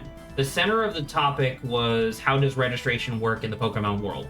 My assumption, that's actually a good question, because I never really thought to, like, elucidate this, but I guess my first instinct was always that, my first instinct was always that it's whoever bought the Pokeball, and then the Pokeball has the ability to just know when you're giving it to somebody else instead, right? Because like if I buy a Pokeball at the store, my assumption is that it registers me as the owner of that Pokeball, and then if you give it to somebody not on loan, then it would just transfer to them Maybe instead. it's like a 2 Like for a 1. gun. Kinda, in a way. I mean, Grant, you say that with like a chortle in your voice, but I want you to think of what most Pokemon can do, and tell me that that's not actually a pretty apt comparison. I'd like to think of it as a 2 for 1. Not only will it be your Pokedex, but it's their Pokedex too. Our Pokedex. Well, if that, Oh, well, okay, okay. hold on now. 'Cause now you bring up like a totally different thing. Are you saying that you think that it would apply to both because you're the one who owns the Pokeball, but they're the one that actually did the capturing? Through it, yes. But what happens if? So now add a third person. I pass it to the second person, and the second person passes it to the third, and then the third person is the one who throws it. Does it count for all three, or just me and the last person? No, me, Pokeball you, with and the last TCS. person. Okay, interesting. Now, by the way, I don't remember, because I think in the anime they show that you don't actually need to throw the ball, right? It's just throwing the ball is the safest thing because they're wild animals for all intents and purposes. Like, because I'm pretty Can't sure. you just scan them? Yeah, I'm Is that a pretty thing? sure actually, I don't know. Can you just scan a Pokemon for the Pokedex? I think so. I was thinking about Yeah, that's- capturing. yeah. Because I think in the anime you've seen on multiple occasions where somebody just like walks up comedically to a Pokemon and just kind of doinks them on the head while still holding the Pokeball, and then they get sucked inside, right? I wonder if you could do that. Like, imagine Grant and I are both holding onto a Pokeball that Saba owns, and then we both catch, like, fucking, I don't know, a Lampent, right? Does that get registered to all three, or, like, what happens there, Also, I guess? can you share data? I'm not sure. Like, if there's like specific data that's equipped to capturing a Pokemon, can you share that data then with other people? That's a By good the question. way, I don't think so. tangentially, I want to point out how fucked up it is that, like, consistently in the Pokemon anime, Ash will look at a Pokemon without the dex, and it tells him stuff without him needing to catch them. Whenever we That look is at the dex true. one we've only seen, all we get is question marks. That is true, actually.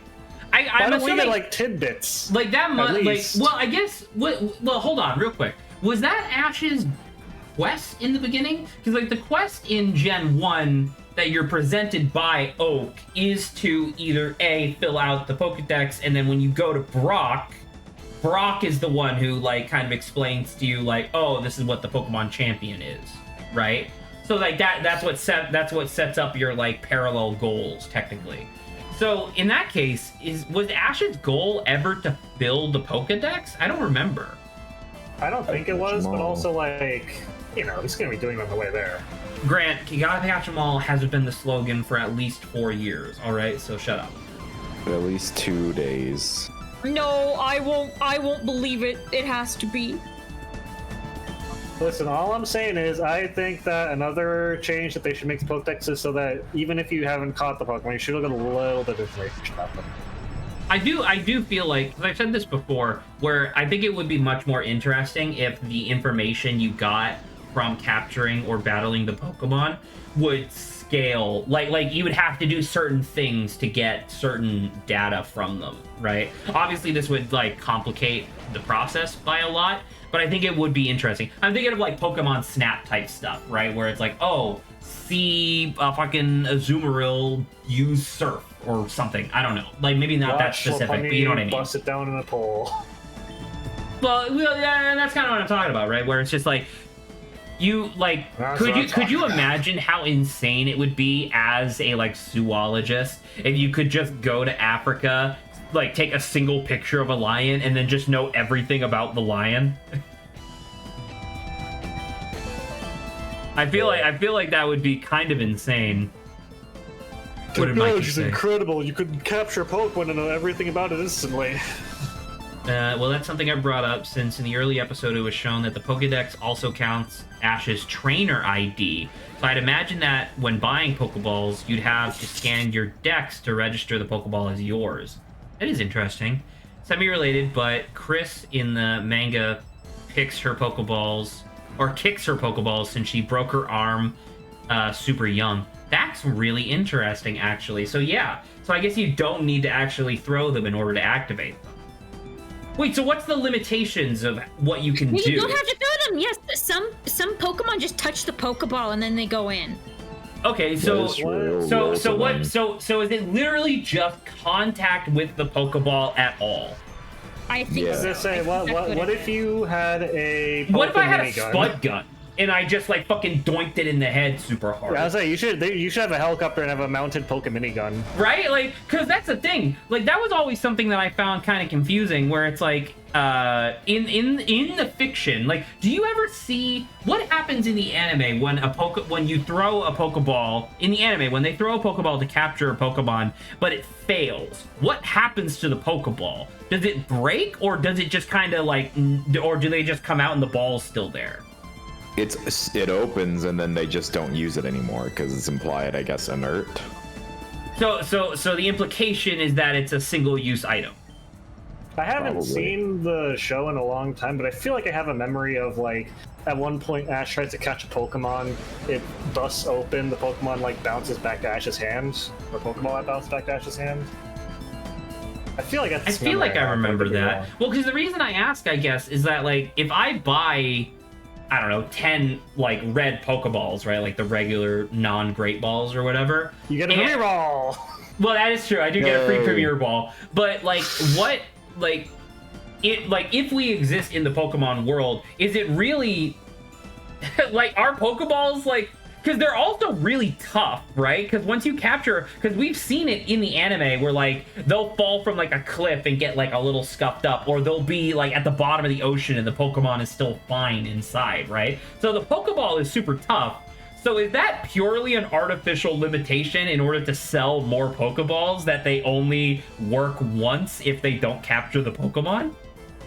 Capitalism speedrun. But could you imagine a very multiple times though, right? Like, have we ever seen that? Because you can't do that in the games, obviously. So. Maybe the reason you can't use them anymore is because once the Pokemon breaks out of them, the Pokemon grabs it and throws it as hard as it can into the woods. The Pokemon snapped it in half over their knee. Pokemon looks like, fuck your ball, and throws it out in the woods, like, really, really far away. Pokemon industry is a monopoly. I mean, who makes the Pokeballs? I mean, there is a Pokeball company. I think they talked about it in Gen 6. There's that old guy in Gen 2 who makes the Pokeballs by hand. He handcrafts apricot Pokeballs. That is true. That is true. And he made the GM ball or whatever it's called. In the anime, yeah. They never really explained what it was, I don't think. I'm about to say, I think it was literally, I think in the promotional item, when you hack it back into the game, it literally just had it was essentially a Premier Ball, but with great Pokeball like capture rate instead of regular Pokemon capture rate. Yeah, we do see a Pokeball factory in Kalos. That's what I thought, right? Because it's like there are multiple manufacturers. Yeah. See, well, because I don't support the Pokeball factory because they're putting genuine like small business owners like that one Pokeball crafter in Gen 2 out of business. Well, that was the other thing. Which version of... Because I know that in Gen 6, they kind of introduced and like reestablished the idea of like parallel universes being like a canonical, like, mainline thing that they discussed. Like the idea that my version of Pokemon Emerald is a distinct universe from your version of Pokemon Emerald, right? So I remember in the remakes of Ruby and Sapphire, I think Omega Ruby, Alpha Sapphire, right? They established that, like, they invented perpetual energy, like, years ago. So, like, the idea of buying Pokeballs with money doesn't actually make a lot of sense because you live in an era of literal perpetual abundance. So what's the purpose of commerce at all beyond just, like, giving it some sort of, like, segmentation and organization? Because the stockholders like making money. But what's the money for? Like, when you buy, like, at this point, To lord over the peasants. But everybody has literally everything they could ever possibly need, right? I think. But they don't have as much money as I do. I guess so. You walk up to peasants and they're completely happy, and then you're pissed off and angry, like, watch it, Bob! And they're like, whoa, sorry guys. Like, Isn't it do you know implied what color that my Sylph- Pokeball is? Isn't it implied that Sylph owns the IP and patent for Pokeballs, or was that retconned? I don't know if they own the IP and patent for all Pokeballs. I know they own it for the Master Ball, right? Because that's why you find a Master Ball in the CEO's office when you defeat Giovanni that first time. Like, that's where you get the Pokeball from, because that was their new patented Master Ball, right? And then Mikey says, in the Delta episode, Xena does go to 2 different dimensions. The one with Mega Evolution and the one without. Yeah, exactly. That's what I'm talking about. And the one with Mega Evolution, they use whatever the Mega Stones are or whatever. They use the Mega Stones to tap into... And by the way, this is how psychotic the Pokemon games get sometimes. Where it's just like, I remember they use the, like, inert Mega Stones to create an energy source that just taps into, like, the energy between dimensions or some bullshit like that. And then that's how, like, the Hoenn region in the Omega Ruby Alpha Sapphire remakes, that's how those regions have quote-unquote infinite energy, because they're just tapping it from dimensions that don't have anything in them. Imagine if instead of doing that, they just used the Mega Stones as paperweights.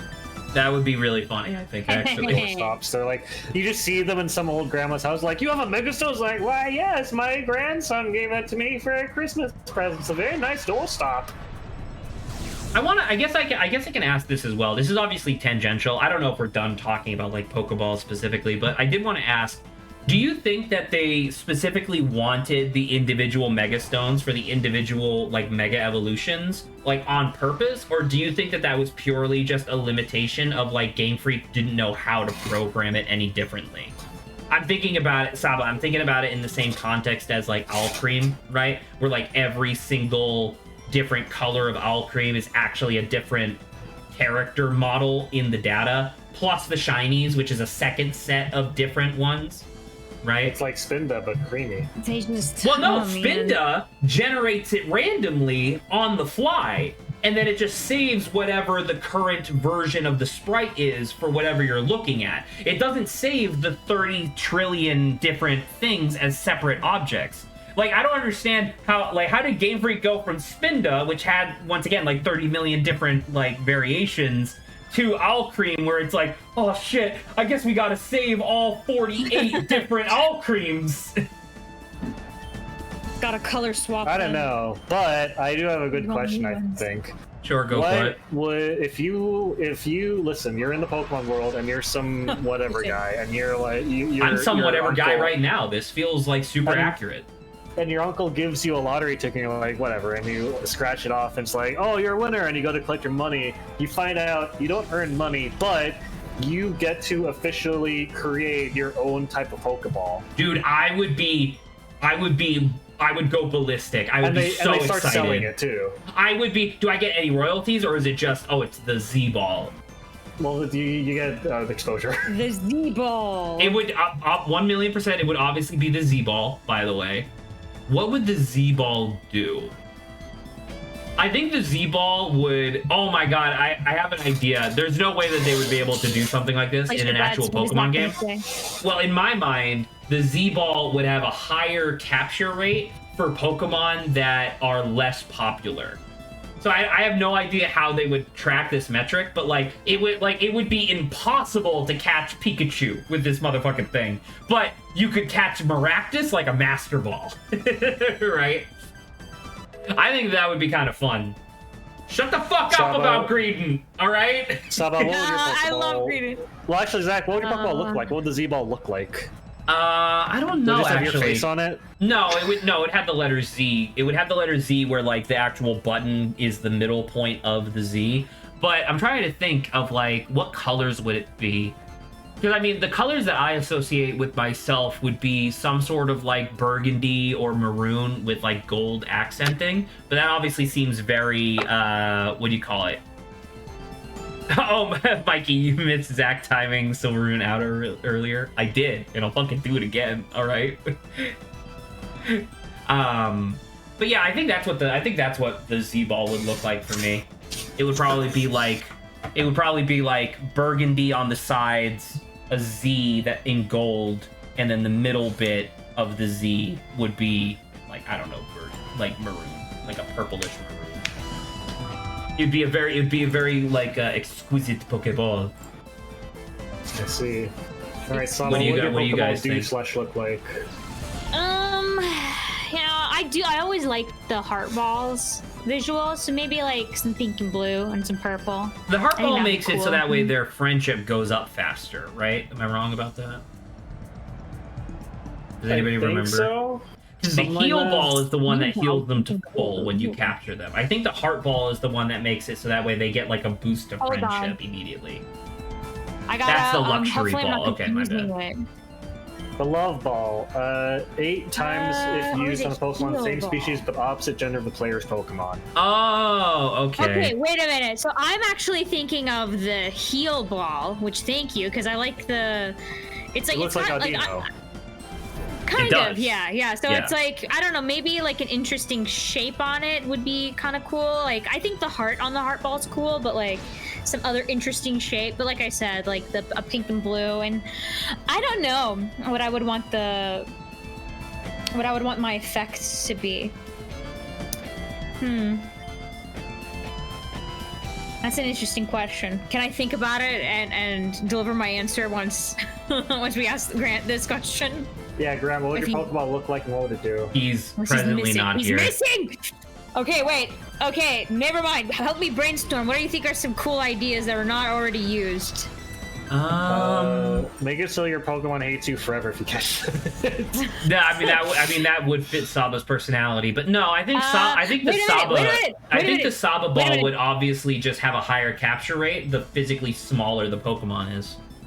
That'd be hilarious. Or another meme answer could be you have a higher capture rate at dawn time. You already have. Don't you already have a dawn ball, or is it just dusk? No, that's ball? a dusk. That's a dusk ball. There is a dusk ball. There's not a dawn ball yet. Well, okay, the this dusk, will be it. This is the dawn ball. The dusk ball has the capture rate of an ultra ball at night or in caves. So what's the dawn ball do? It has the capture rate of an ultra ball. When? It has the capture rate at very specific hours right before the sun's about to rise. I'm about to say that feels like a little too niche. I think the idea of it being a dawn ball is really great, though. What? That is the dusk. Because isn't dusk ball like for dark types? Or no, it's catching. No, once again, I just said it. Dusk ball is it has the capture rate of an ultra ball at night and in caves. It's whenever it's dark. Okay. So I guess in that case, the dawn ball would be slightly cheaper than an ultra ball because it's only the capture rate of an ultra ball while you're in light. I guess, right? It would have to be during the day outside. I guess it'd be a solar ball at that point. Right, but Saba's branding is dawn, right? So right. Yeah. I wonder if there's anything else we can wrap this up, and any Pokemon that are dawn colored, like pink or something like that. No, that's too many. Now you're adding too many like extra things. I still think that Saba should be the small ball. The small ball was good. I like the small ball. The small it's just ball, a little bit slightly smaller. Well, that was the thing, right? It's like the mini mushroom from what is it, Mario? Where you turn into like the. Oh yeah, blue and white. That'd be pretty good. Like hey, baby that's blue not and bad. white. I think that's pretty good. If that's not the Dawn Ball, I think that's pretty good Pokeball just in general. These are some small spicy ball. changes. What happened? Posted another loaded topic. Okay, let's see what this is. Another thing I wanted to bring up because I've been playing it lately, the type changes they added to the ROM hack Pokemon or Blaze Black 2 and Volt White Redux. Okay, let's take a look at this, I guess. Ooh, I was just thinking it could be like pink, like if it's the Dawn Ball, it could be pink with like, what is it? I don't know. It's like the long elongated star that has like 4 points. I like those stars. Oh, okay. So this is actually a like full list of like this Pokemon has been replaced with this type. I think one of you guys is gonna have to go through the list. These are some spicy changes. I haven't talked about what my Pokeball would be yet. I want you to do that. I'm just posting the link in there so that way you guys can help out with that. I don't know what that last one is. The last I don't know what that last one is either. It's after the Ultra Dimension Ball or whatever, so it must be after Alola. I don't know. I what like that it. That's is. pretty. Adrian, But what's your Adrian, Pokeball? what is yours? Okay, I don't know any way to make it incorporate myself, but I do like the concept Pokeball just in general. That's the Magnet Ball and just works better on Steel types. That's not bad. That's kind of cool. What does it look like? Is it just like silver? It looks like a Magnemite. It has like little. Does it have you know how does it have the- like little things off to the side? I was gonna say, you know how the Ultra Ball has the U shape? Imagine that, but instead of front and back, it's just on either side, and there's like the red and blue things at the end for the magnets. Sure. I'm gonna say that's just kind of a nice. That's just a normal ball. That's I think that's cool. fine. Just the idea of like it costs a little bit more than a Great Ball, but on Steel type specifically, it has like the capture rate of an Ultra Ball. I was gonna Seems say, fine. they have the Net Ball for Water and Bug, why not Steel? Yeah, I It'd think be that's kind of fair. funny if you have a ball based off of like personality. So like a ball that like captures timid Pokemon better. That's interesting actually. It's like the gentle ball and the rowdy ball, where it's like You know what? the gentle ball is all of like the kind like the more demure fucking personality Demure? natures. Yeah, isn't that They the would word? definitely have to make it so that it's like Mirror. it's better at catching Pokemon that have the nature boost of a type. So it's like this one is good at catching all the attack ups. I'm just good at talking about the special attack ups.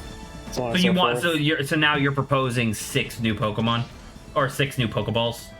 Yeah, as opposed to like whatever how many natures there actually are, which is what I don't know, 12 I think or whatever. I think that's an interesting idea because you could definitely do that. But my only concern would be whether or not, like how useful would that be for like an actual player to use? Because you don't know the nature of the Pokemon prior to throwing the ball, right? Yeah. So that's kind of that just makes it a little tough, I guess. Hello, Grant. Welcome back. Hi. Grant, Brand, what's if your you had a ball? Pokeball, what would it do and what would it look like? Grant would be the big Grant, ball. show your ball. My Pokeball would be for higher capture rate of Pokemon you're sexually attracted to. Well, ball how does would that be- work Oh, no, exactly? we need The help, ball man. would be all black until you wave a UV light over it. Oh, And then it's no. all, it's all It's gross. black with an my orange God. rectangle on it. That is disgusting. That is foul. I respect you, sir. No. Thank you. I think Oh, this that Noctowl hurt. just killed me. Oh, Eclair! Let's go! Holy fuck. Alright, if that's all 4 of the Pokeballs, you guys want to go through those changes that Mikey posted? Yeah, in the. I mean, I just linked it in on air, so. Oh, and okay, nice. Thank you. Dark it is. Mm. So fairy was added. Cool. Well, because Fairy didn't exist until Gen 6, and that's a Gen 5 mod, so adding fairies makes sense. Fire flying fire dragon. Cool. Are you just... Saba, are you serious? No, I just read the first one. I'm not sure what I'm actually I don't seeing know is, if you like, know how to changed or do not. this, Saba. Normally you'd be like, oh, look at that. Charmander is now Fire Dragon. Instead of just being like, oh, look at that, fire dragon, No. fire flying. Oh, it does Whoa! say type changes here. Okay. So these guys are the fully updated, along with whatever, and this is the evolution stuff. Man, I don't know what it is before, so I don't know like what's changed or not. I Stop it, guess it's literally on that list. Are you insane? No, It this stuff literally, here is stop the it, it literally updated. says old type and then new type. I wasn't looking at that part. Okay, I was looking at the evolutionary stuff at the bottom. It just says new method. There's no old method here. Whatever.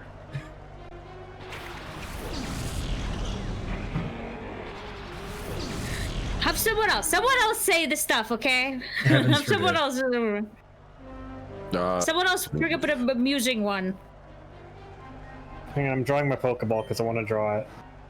I mean, I the, like the that obvious there's a change weak for Charmeleon and Charizard to be Fire Dragon. I'm about to say they didn't. Once again, they didn't do that in the original Gen 1 because dragon types were specifically designed to be stronger than normal. So the idea of having a starter that would turn into a dragon type would make it like way too powerful. But I don't think that's the case now, especially with the advent of Fairy. Spearow and Fearow are just flying type. I think that makes sense. See, look, they're slowly Ninetales phasing is- out normal, Zach. You can convince them to do Beast. You just have to try. I want Beast types True. so bad. Ninetales is Fairy. Fairy Fire, obviously. Yeah. Same with Rapidash. I'm actually, I don't know. I feel like it should be Fairy or Fire Psychic. Rapidash turned into Fairy. That's cool. Rapidash being Fire Fairy makes sense. But I feel like Ninetales should be Fire Psychic. Because that's like always been its thing, I guess. Well, I don't know. Oh. Sometimes I think Fairy and Psychic kind of overlap. That's a weird one. Ampharos got changed to Electric Dragon. What? Inherited Why? from the Mega form, Japanese name means Electric Dragon. Was dragon in the early Gold Silver development. Because they have like a justification. Sure, but then what's the They point of the removed Mega Evolution? Dragon then? from Gyarados? I can't believe it. Are you telling me now that guy can't fly? Because it's supposed to be based off of like more of like the Asian dragons that don't have wings and stuff like Gyarados that. is supposed to be based on like a flying serpent from like whatever myth. So yeah, it should actually be water flying. Teddiursa and Ursaring are ground normal now. I mean, I kind of get about that, that. but I don't know. I think of like I guess to me, Noctowl do they is have psychic reasons flying. listed Yeah. with these, or do they just do it? I said that did. Oh, sorry. Inherited from Legends, Arceus Evolution Ursaluna type combination unique to Gen 5 games. Sceptile became a dragon. That's interesting. Which they got that from the Mega Evolutioning. I don't know if I agree with a lot of these changes, because I feel like that was like the whole fucking point of the Mega Evolutions, was that you got the new typing. I mean, plus stats, obviously, but... Luckily, animation's nice. Oh, that's interesting. Trapinch, Vibrava, and Flygon instead of ground type are bug. As they Dragon. should be. Except for Correct. Trapinch. Well, Trapinch is bug ground. Trapinch should be like, well, you can tell me if they did this, but it's like it should be Yes. it should be bug ground, bug flying, and then bug dragon. Glalie magnet has ball. turned from just ice into ice rock. Which one was To this? hold the magnet ball. Glalie. Glade. It's like, Oh, I like like that a just- lot. yeah, he's just a rock. That looks That's great, really good. Adrian. The magnet ball. Water and flying. Okay. You feel free to I put don't that in the understand why community chat if you want. Bayonet or whatever. You'll have Ghost to normal. imagine Like, it. I don't The understand the person- difference because they made Mischievous Ghost Fairy. Like, I don't understand what is this distinction we're having between ghosts Bayonet, now? Bayonet, and Shuppet are supposed to be like haunted puppets. Heavily requested by the community. Grants powerful immunities, unique niche in the game. Was just a normal toy before it was thrown away.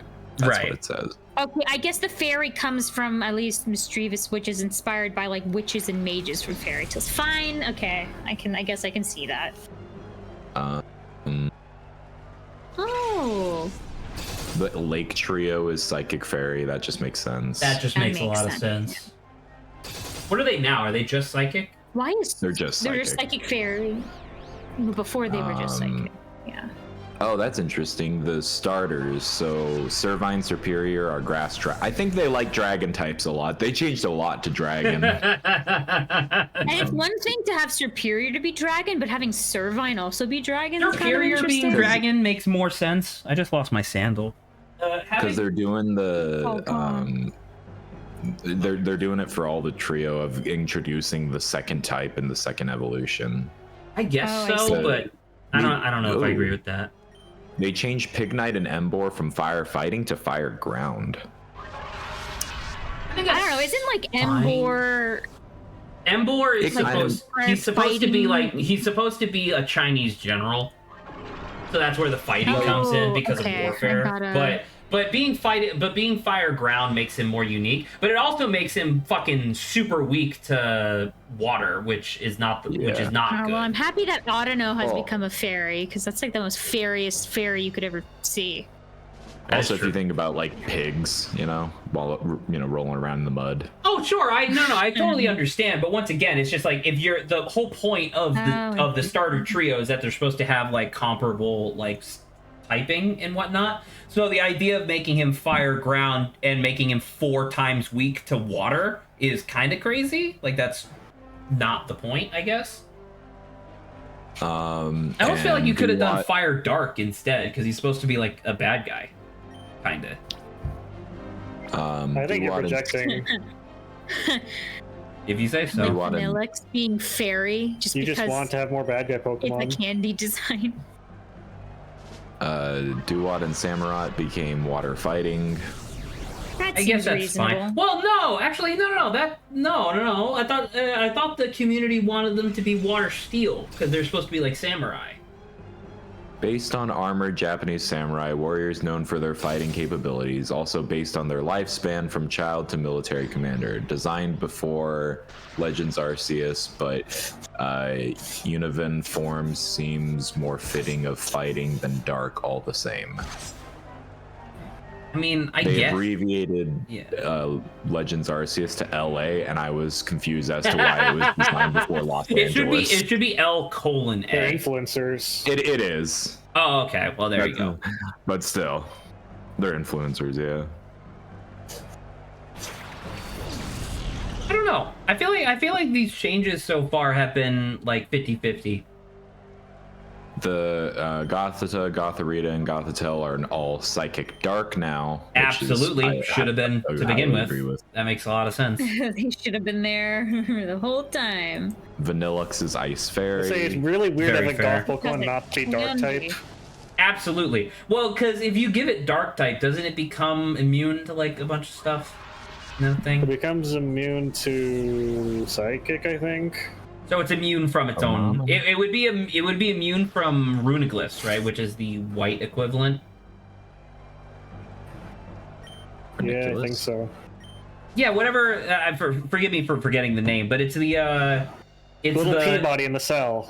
Yeah, it's the cell. It's the cell Pokemon, right? From Pokemon He's in White. cell. He's in cell. Yeah. He's You're been right. imprisoned unjustly.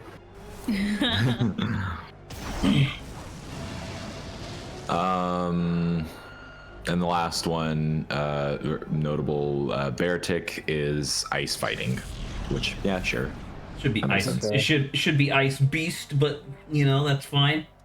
Should be Ice These Nuts. Ice and they These did Nuts? evolution changes, which a lot of them seem like level changes for some of them. Did they make Hydreigon level up at like a reasonable time instead of like level 57 or whatever? It's like know level how 75. difficult some of these things Fuck. are able to get. Wow, a lot of them are the link cable, which Link cable, and then the items. a lot of King's Rock. Medical, Oh, that makes Sunstone turns Eevee into Espeon, and Moonstone turns into Umbreon. That's interesting. Makes sense. That's interesting. Reasonable. Instead of relying on it being time of day and Do you like friendship, how that seems fair. big the ice stone is visually, Grant, in I comparison know, to every it's other one. fucking massive. Let me see. I wanna see. Like, it's just like leaf stone, ice stone, and then I'll send you a upgrade. screenshot. Oh, will you? Razor Yeah, I'll thing, send you a razor screenshot. claw. I'm not used to Dubious people disc. throwing me a bone. Prism something. scale. Like once again, this Reaper cloth is really funny It as is well. big. Because a lot of these items that you're talking about are like trade items, like specific trade items from like Gen 4. Yeah. They a lot of the other level ups, they're just adjusting levels, That their seems fair. evolutions, but not too much, honestly. A couple levels here and there. I think that's fine. I think overall these changes are positive in the sense that I think they add like interesting stuff to the you know the specific trios and stuff like that. But there are a lot of these changes that I just like. A lot of these changes don't really make logical sense to me. Like the idea of like, oh well, this this typing was introduced in the Mega Evolution, so we're gonna give it to the original because that makes sense. And it's like, no, it doesn't. It's like the whole fucking point of the Mega Evolution. Rufflet now evolves at 40. That's nice. And so does Mandibuzz. Yo. Hydreigon, Zweilous evolves into Hydreigon at level 58. 58. Wow. What was he before? Like 65, I think. Oh, really? Okay, sorry. I thought he was like 50. I thought he was like 55. No, I think it's like 65. I think that would be incredible if in the game where they introduce the first like 4-stage Pokemon evolution, if it was like the dragon type, like the pseudo legendary, and it was like it's first stage until 33, then it evolves into its second, then it evolves at 66, and then it evolves into its final 4th stage at 99. You evolve the first time and you're like, yeah, we're about a third of the way there. How would you feel if in the Pokemon anime at one point they I won. canonized like in the Pokemon anime they canonized like levels in the anime and then they scan Pikachu like Ash Pikachu and turns into like level 23. Yeah, I was like, he's had it for fucking years. It's like, He's level 23 Pikachu, hell yeah. I think that's way funnier than it being level 100 like everybody assumes. What was the Pikachu? I think it was Sandstorm. That Pikachu was taking L's up until the very, very end, so there's no way it's level 100. Ash Pikachu has asked him all the fucking Don't time. phrase it like that, because you said up until the very end, and I thought that you meant that Pikachu fucking died. He did. Oh, you haven't watched the final episode, Zach? Ah! They take him out back and execute him. God Yeah, damn with it. Yeller, and by Yeller I mean Pikachu. Yeah. By Yeller, I mean yellow. And Yeller, I barely even know her. They call the episode Old Yeller Rat. There you go. I would give those changes for that black and white mod, I would give them probably a 8 out of 10. I think it's nice for the most part. They also changed to a grass type move with high crit ratio. That seems fair, actually. I don't know. How do you feel about the idea of making more of the HMs like actually useful? Because I remember in Gen 4, Rock Climb was actually useful. Strength is like half decent. Surf is obviously incredible. But then like Waterfall's not bad. Strength is good Waterfall on and stab dive. if you have a normal type. is Waterfall and Dive? Well, Dive is like fly but water, right? So I guess that one is different. I thought Waterfall was like not great. I thought it was like one of the only HMs that didn't have 100% accuracy or something. It's not terrible. I mean, compared to other HMs like Cut. I would say Cut, or Rock Flash, Smash. Rock Smash. Rock Smash was always weird to me because I always thought that because they have Brick Break, right? Which is the one that like you shatter, whatever. If they have light screen or barrier up, you shatter it and end it immediately. And I was like, well, I feel like Rock Smash should have a chance of lowering your defense. Like, I feel like even if it's not super powerful, I feel like the utility of like, I'm going to keep smashing through your defenses makes more sense, but I don't know. Also, is Rock Smash a fighting type move? I think it is, right? Yep, it is. Because I always thought that it was weird that Strength wasn't fighting type, It is normal. which is weird to me. I'll just leave the whole page of the hack in the server for people to read over. Yeah, absolutely. That seems fair. Okay. So, Some by of the changes way, are pretty good. sorry to all the doubters out there that thought that I wouldn't win. I'm actually the best. And I beat a Colosseum while I was super underleveled for it, apparently. So get hype. Get hyped. So where am I supposed to? Zach? No. I'm supposed to be grinding, right? So I wanna go to like Mount Battle. Or something. Thank you. You were also one of those doubters. Yeah, but I succeeded, so I get to redeem myself. It's that easy. Hey! What the hell, dude? What the slime?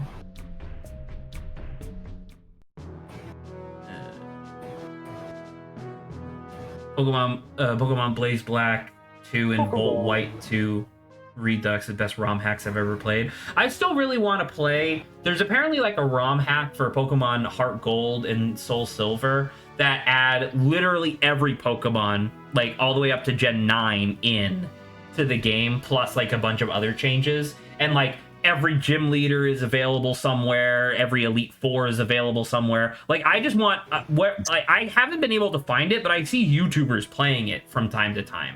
And I really want that, whatever that is. All right, on to Mount Battle.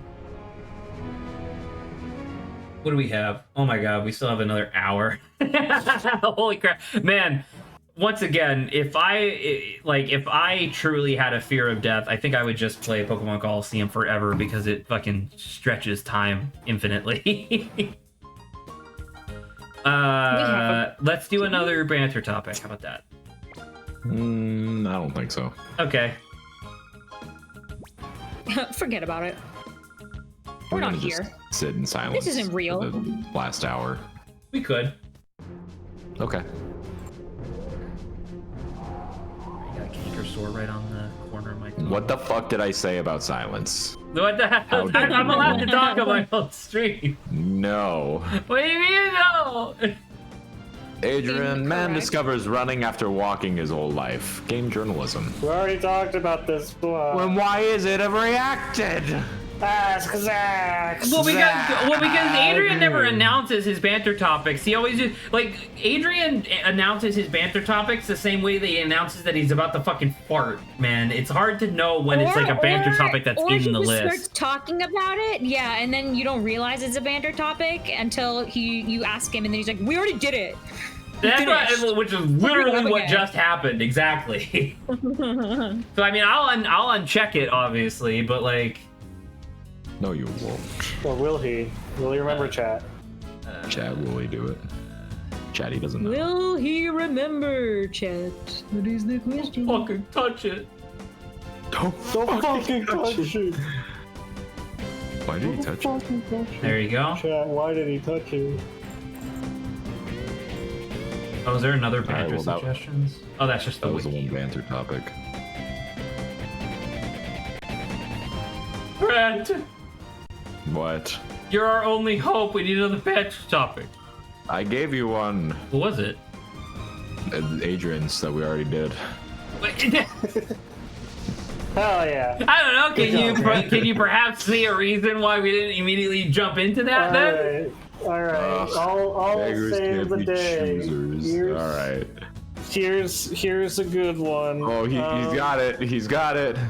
Adjusted He's gonna do time, it. estimated time adjustments. Okay. All right. Okay. If you're, let's say that you have a friend named Chud, right? And you Alright. know that Chud is fucking always late to things. You know that That'd Chud be is my always bud. like 30 I'm minutes feeling late. called out. If you and Chud have to go to an event, is it ethical / rude to tell Chud the time is actually 30 minutes earlier than it would normally be just to get him to be there on time? Yes, absolutely. No, I think I literally that's have to do totally this all fine. the goddamn time for my family What- when I'm planning events. Do you think that's ethical / unethical or unethical / rude to do that to them? I think that it's rude for them to constantly be late for shit. So it's not like this is not a double negative where it canceled out. It's them being a prick first. I Right. can't help it, okay? It just Yes, I you try my can. best That's the rarely. problem. I try You my could just best be- you could just be rarely. on At 3 time. a.m. I can't.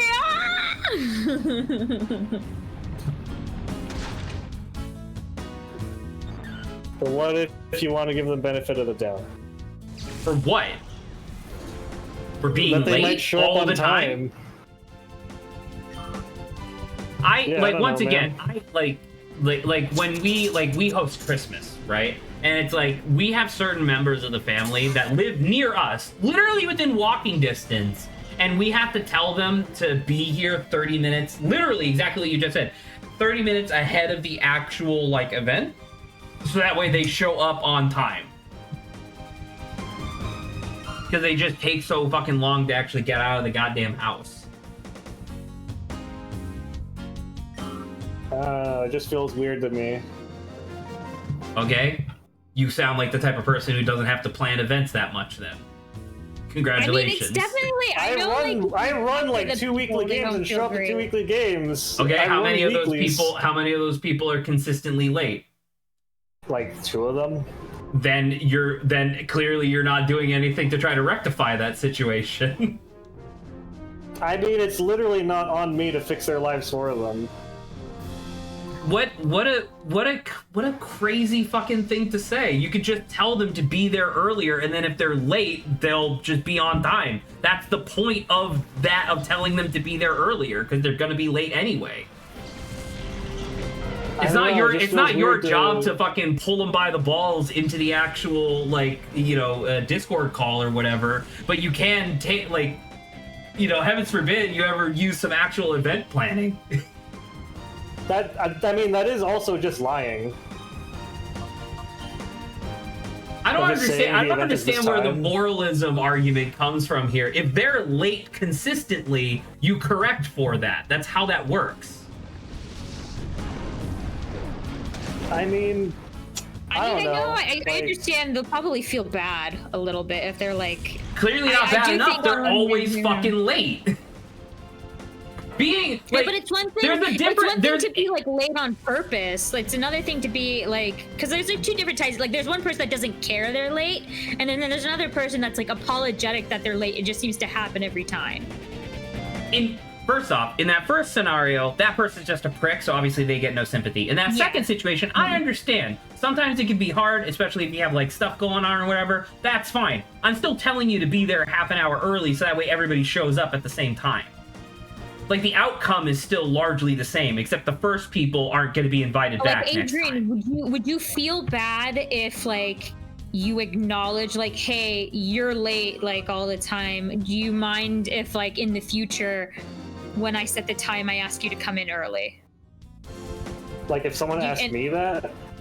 Like if you're like, yeah, and if like, yeah, whenever I tell you the time, just know it'll be like 30 minutes earlier than what it actually is. Do you think I will like to interject just very slightly and tell you that does not work. You cannot tell a late person, hey, I'm going to tell you an earlier time, because they are automatically going to know, oh, it's actually 30 minutes later, and then they're still going to be 30 minutes later. How about what if you don't give them a specific amount of time, okay? So they don't know what it is.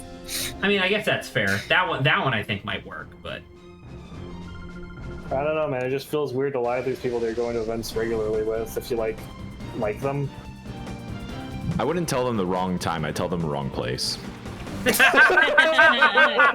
go. Based. you just send them to like the YMCA He's like, building. "All right, fuck off." It's like, Yeah, exactly. You're late all the time, so I don't want to be with you, actually. Yeah, they... Please So leave. actually, and go never- away. Yeah, I don't know. I just don't like lying to people, even if it's like pragmatic. yeah, I'm sure that's true, and you're not actually just doing a bit. I genuinely don't like lying to people. It's not lying. The person is consistently late. You're making a schedule It's correction on their literally- behalf.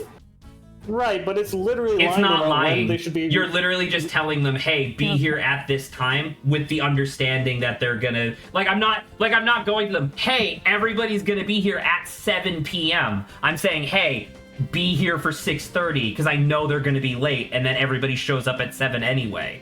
That's not lying. Once again, that's schedule correction. I guess it still feels like interesting. misleading. It's not. The misleading part would be tolerating them being 30 minutes late. Like, why are you more comfortable wasting 30 minutes of everyone else's time for this person who's consistently late, as opposed to just telling them to be there 30 minutes early? I don't know. I like to assume the best in people and try to hope they change. You very much don't. That is, I have known you for fucking seven years at this point or something. You very much do not. Wow. Damn. You're laughing about that. That's a fucking harsh aspersion of my character, man. Uh-huh. And now you're sarcastic about it because you don't want to deflect. Because I want to deflect about correcting schedules. You want to just assume that I assume the worst in people. Adrian, do I need to bring up the fact that you almost attacked me with a fucking kitchen knife before, or do you want to just move on to a different topic instead? Does that have anything to do with this conversation? It does, because you assumed... Because that was literally you assuming that I was trying to disrespect you. That was you disrespecting me repeatedly in a moment. And you think it's appropriate to come at somebody with a kitchen knife for that? First of all, the knife was a separate incident. It was not. That was the same incident. No, there were two things. Adrian, do you want to just drop this so we can move on? Look, all I'm saying is... All you're saying is what, Adrian? I just think it feels weird to mislead people about timing. Sure. Whatever you say. That's all I'm We each saying. have separate opinions. Anyway. Moving on to... That's the wrong banter topic. That's... Oh! Pokeball's cool. Nice.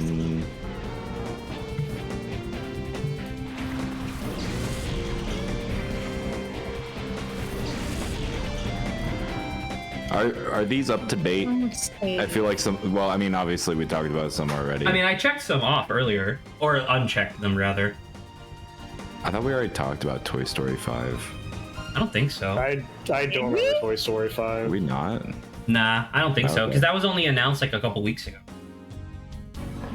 I could have sworn. Okay. Toy Story 5. iPad baby. Sure. Yeah, it was the they announced it was like at some Disney event. They announced hey, we're doing Toy Story 5, and they gave like a like some basic concept, like rendered concept art and the basic like plot synopsis.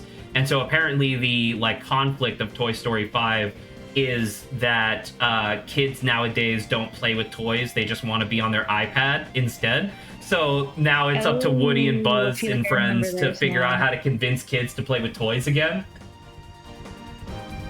Like that was like the key, like while they were talking about the announcement, that was the key art that they were like showing behind was like because you remember how like in the movies whenever the kids were like paying attention, they would just like stop moving or whatever.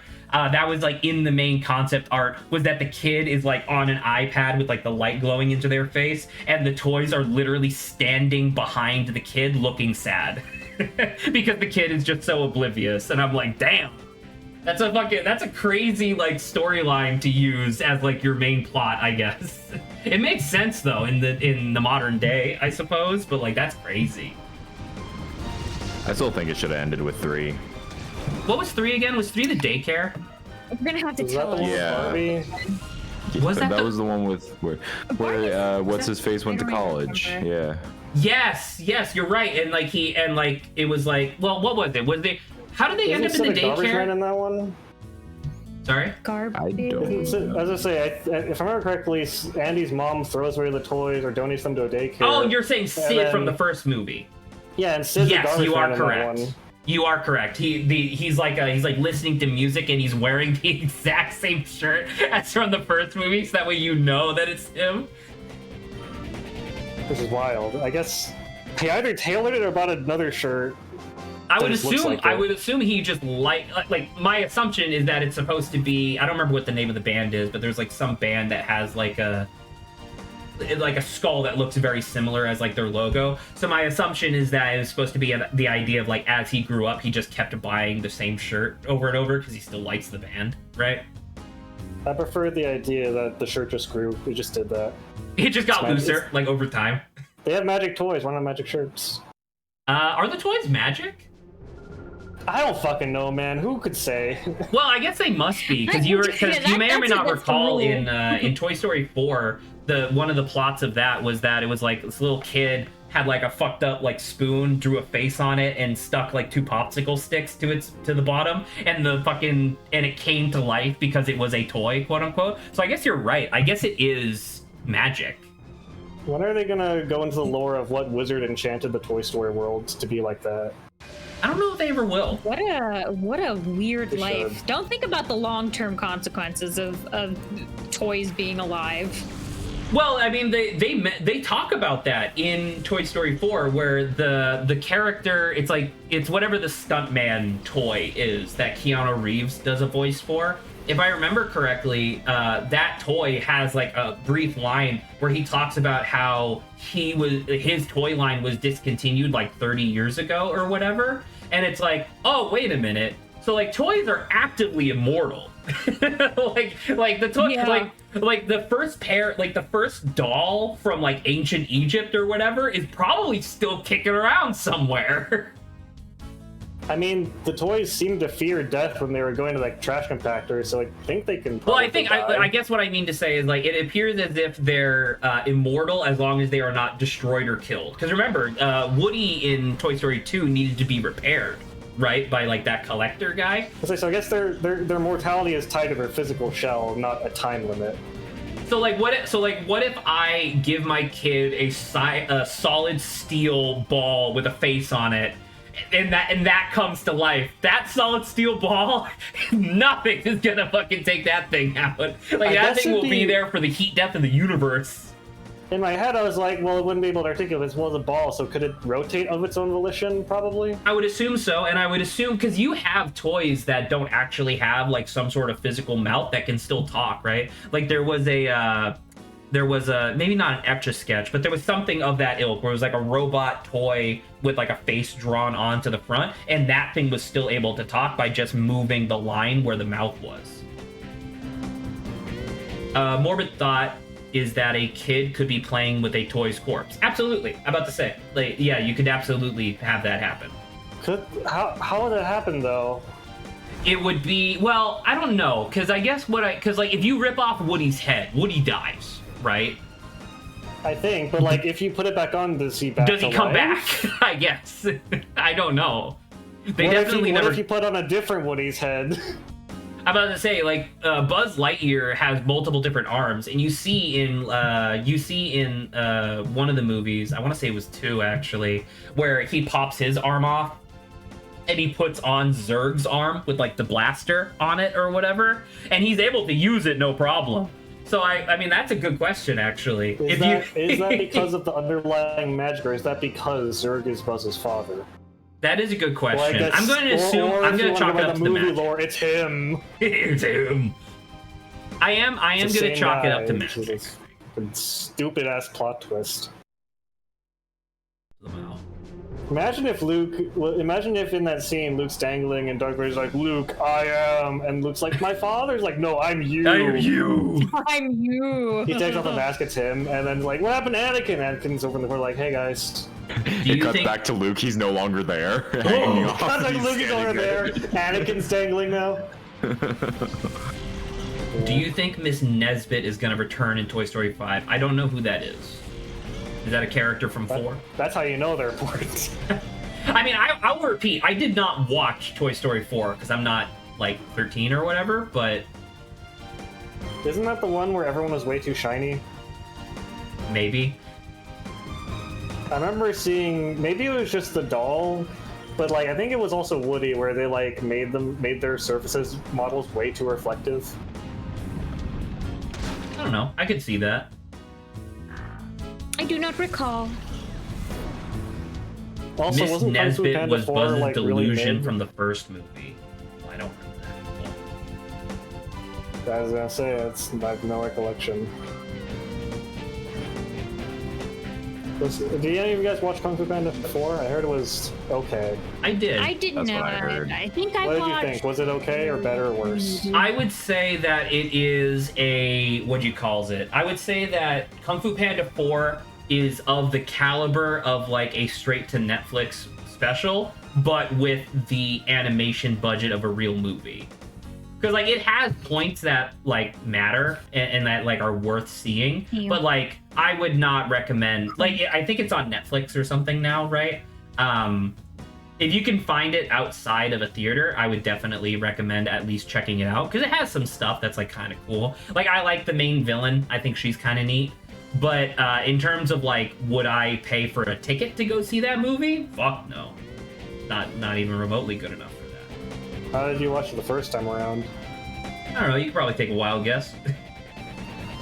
Your friend had a copy of it and showed it to you. Probably. That is correct, absolutely. Your good friend who happens to wear an eye patch on the peg leg. He handed it to me with his hooked hand. Yeah, exactly. Yeah.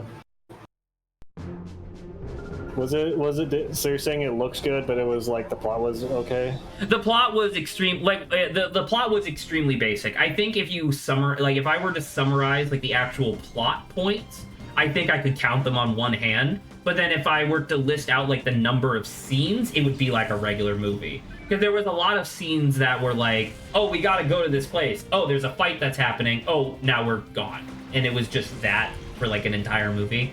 Which is fine, but I don't know. Like, it was really weird when like Tai Lung came back, because like that was like a big part of the movie was like, oh, Tai Lung is back with the original voice actor, and he's just like a totally different character.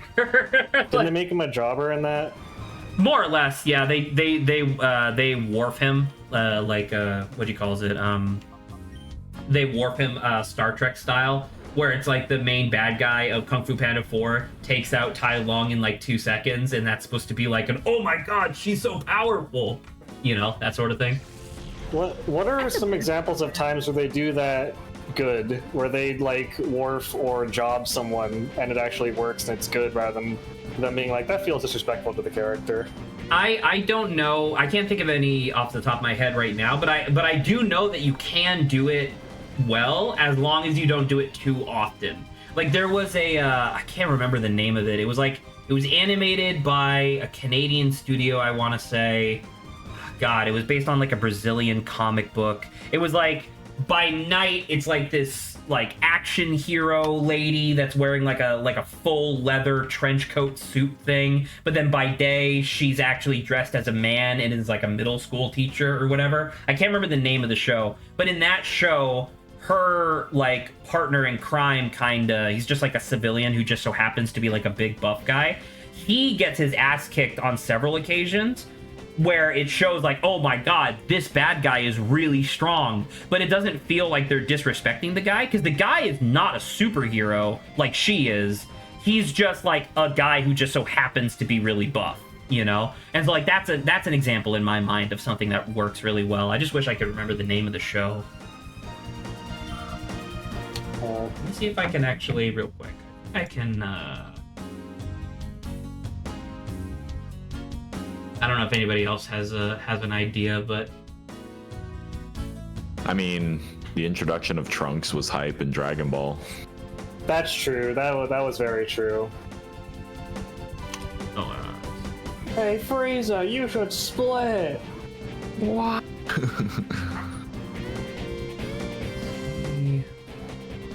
Man, What if very sad that Dragon Ball Abridged stopped happening. Rest in peace. Rest in peace.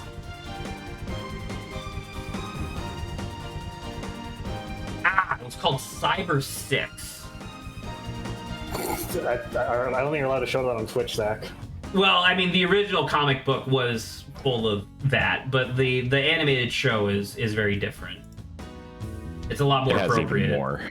Well, I mean, it definitely toes the line, I will say. Yeah, here you go. Well, what Zach didn't mention is that every time that Rips guy gets his ass kicked, he's fully naked. I mean, one time, yes. True. Buzz! Hey! Buzz! You know what? That's definitely what we need more when of Buzz was nowadays. wearing... Yeah, and he's missing the arm. We need more edgy deconstructions of comics where all the characters are fully naked and saying swear words. I think that makes sense. Yeah. Are you on the executive board of CW? Why, yes. I also think that we should need to have 14 more shows with a character detective of some sort. What if he was a doctor, but also a detective? What if he was a murderer, but also a detective? What if he was a detective, but also a cop?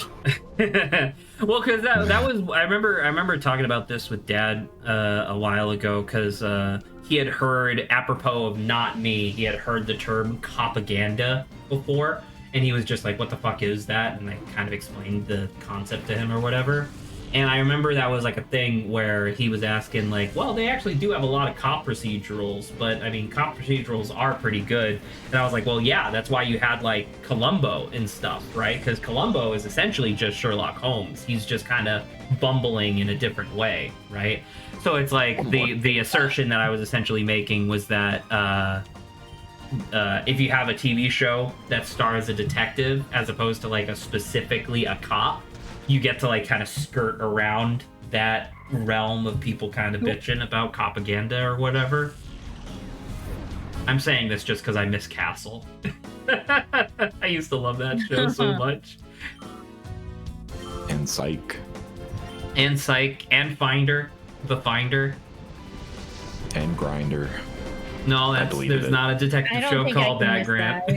I'm not sure. Maybe try. Maybe look again. Just make it more. Spotter, Looker, Solver, Mr. Genius. Mr. Genius. That's all the villains call him that sarcastically, but then he proves them right by solving the thing. That's actually kind of sick. Where they're like, "Oh, look at you, Mr. Genius, following the crime scene. Bet you expect to have a gun to your head." It's like, actually, I did. Go Gadget, bulletproof head. Go Gadget, bulletproof head. You could also have gun it to your where head. What are your last words? Go Gadget, bulletproof head.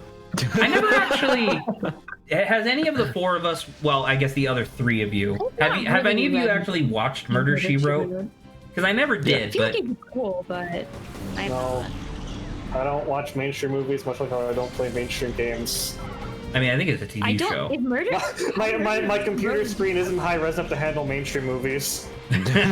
Your monitor can barely handle rendering a DS game. It can barely handle Rugrats. Rugrats is the only TV show my computer monitor can like record and watch for me without combusting into flames. That's crazy because there are older things than that. but the idea that it's like your monitor is very specific to Rugrats. My monitor may or may not be just allergic to everything that's not Rugrats. So if we impromptu hear the theme song, we understand why. True. So we can call him out for watching Rugrats. Live on stream. On the job. Are you just saying it out loud? I'm trying to remember. I only remember like the first 4 notes or whatever it is. I did not remember the rest of the Rugrats theme song. You can correct me if this is not a thing, but all I remember is like, I think it's like as the name of the episode comes up, I think it goes like "Papa," and then like it cuts into the episode. I think that's a thing. That's the only thing I remember. Because I remember watching Rugrats a lot when I was a kid. I don't remember the premise of any Rugrats besides the one where they go to France, and I genuinely could not. I mean, that's like the without movie. telling me. Yeah. Without telling me what an episode was structured like, I would not know how to write a Rugrats episode because they're literally just fucking dribbling babies. Well, I mean, they all talk to each other, for one. So it's like right, but it's fucking what. Oh, I have to pay my poo-poo taxes. Oh no, how am I gonna afford it? Like I'm trying to remember. I think Rugrats. the vast majority of the episodes were something where like the adults inadvertently introduce some sort of conflict into their lives, and then the kids have to resolve it. Because I remember like there was one episode where it was like an autumn day, and I want to say Phil and Lil's mom went out like grocery shopping or something, and she left like a window cracked open. But then it got really cold in the house, and that was like a whole episode where it's like Phil, Lil, Chucky, and Tommy Pickles were all like, "Oh, it's so cold. We gotta figure out how to get warm," and they had like a whole adventure trying to find like jackets and blankets and stuff. Like that's like an example of like one episode, I guess. I don't know. I feel like I could write maybe one episode where there's interpersonal conflict or one Rugrat pushes the other over and they feel mad about it, and then I'd run out of ideas. I mean, there's a lot of things that like a young child has to contend with. Like I remember there was another episode where Chucky felt really guilty about the fact that because Chucky was like the oldest of the kids. And so he had like other kids at preschool that he would like talk to on occasion, and he was the only one of them that wasn't potty trained yet at the time. And so there was like a whole episode about Chucky like contending with the like guilt and anxiety of not being potty trained yet. And I remember like that episode had this really weird like sub visual theme going on where he was like carrying a giant urn of water through a desert, and the more he needed to pee, the bigger the jug got. Like, that was like a really weird visual even back then. Sounds like it. Yeah, I don't know. I'm just not as creative as Rugrats writers.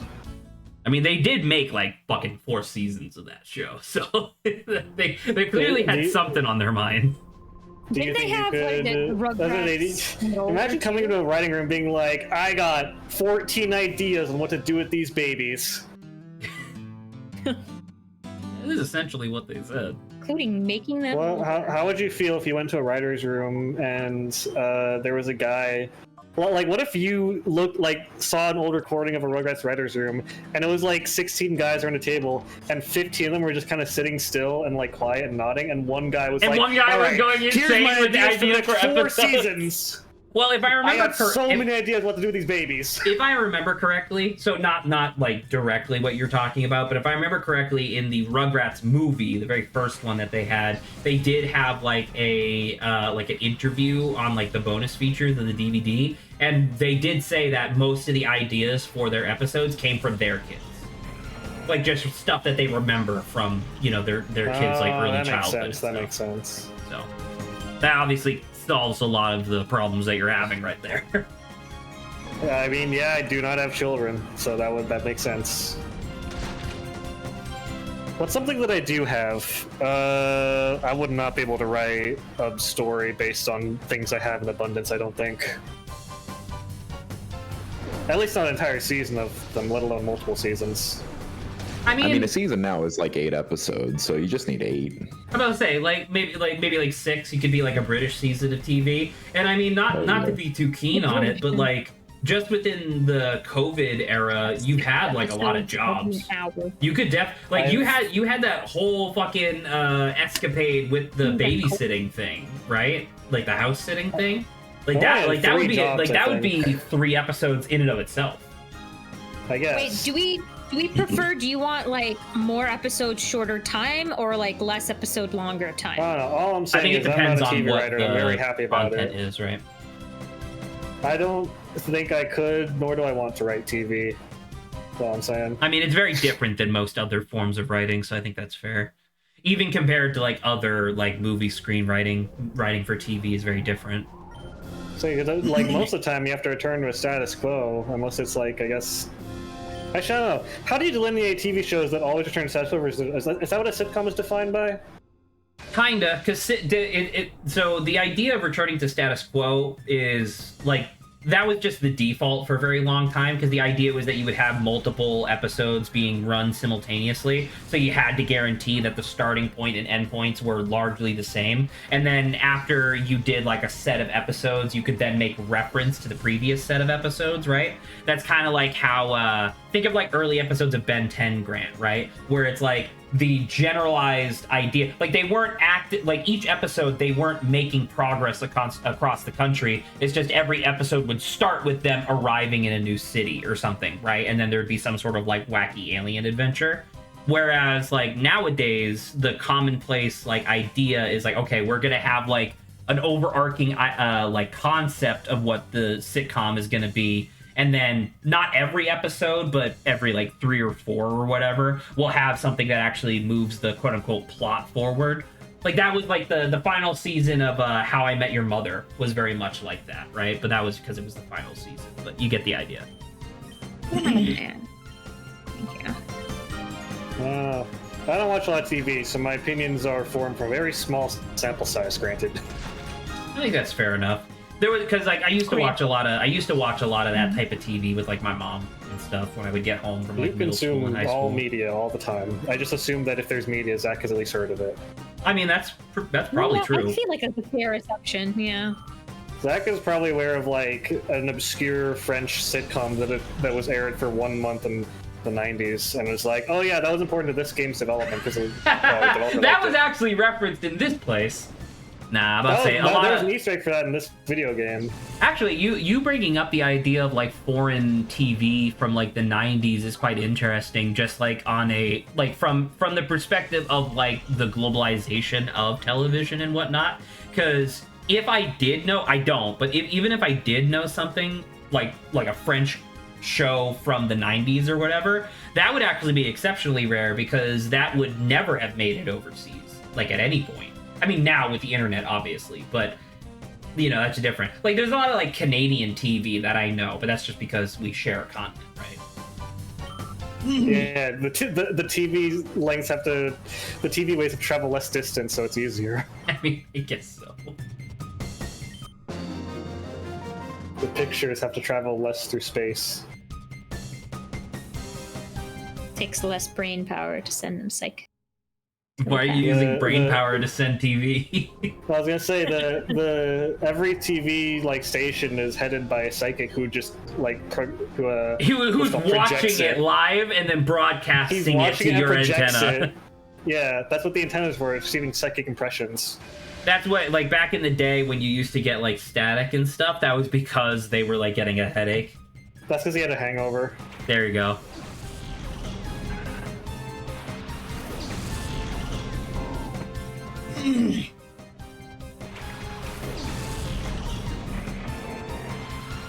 I've been doing a lot of talking, but I also have like a canker sore right on the side of my tongue, so I'm starting to like I'm starting to talk like Sylvester the cat a little bit.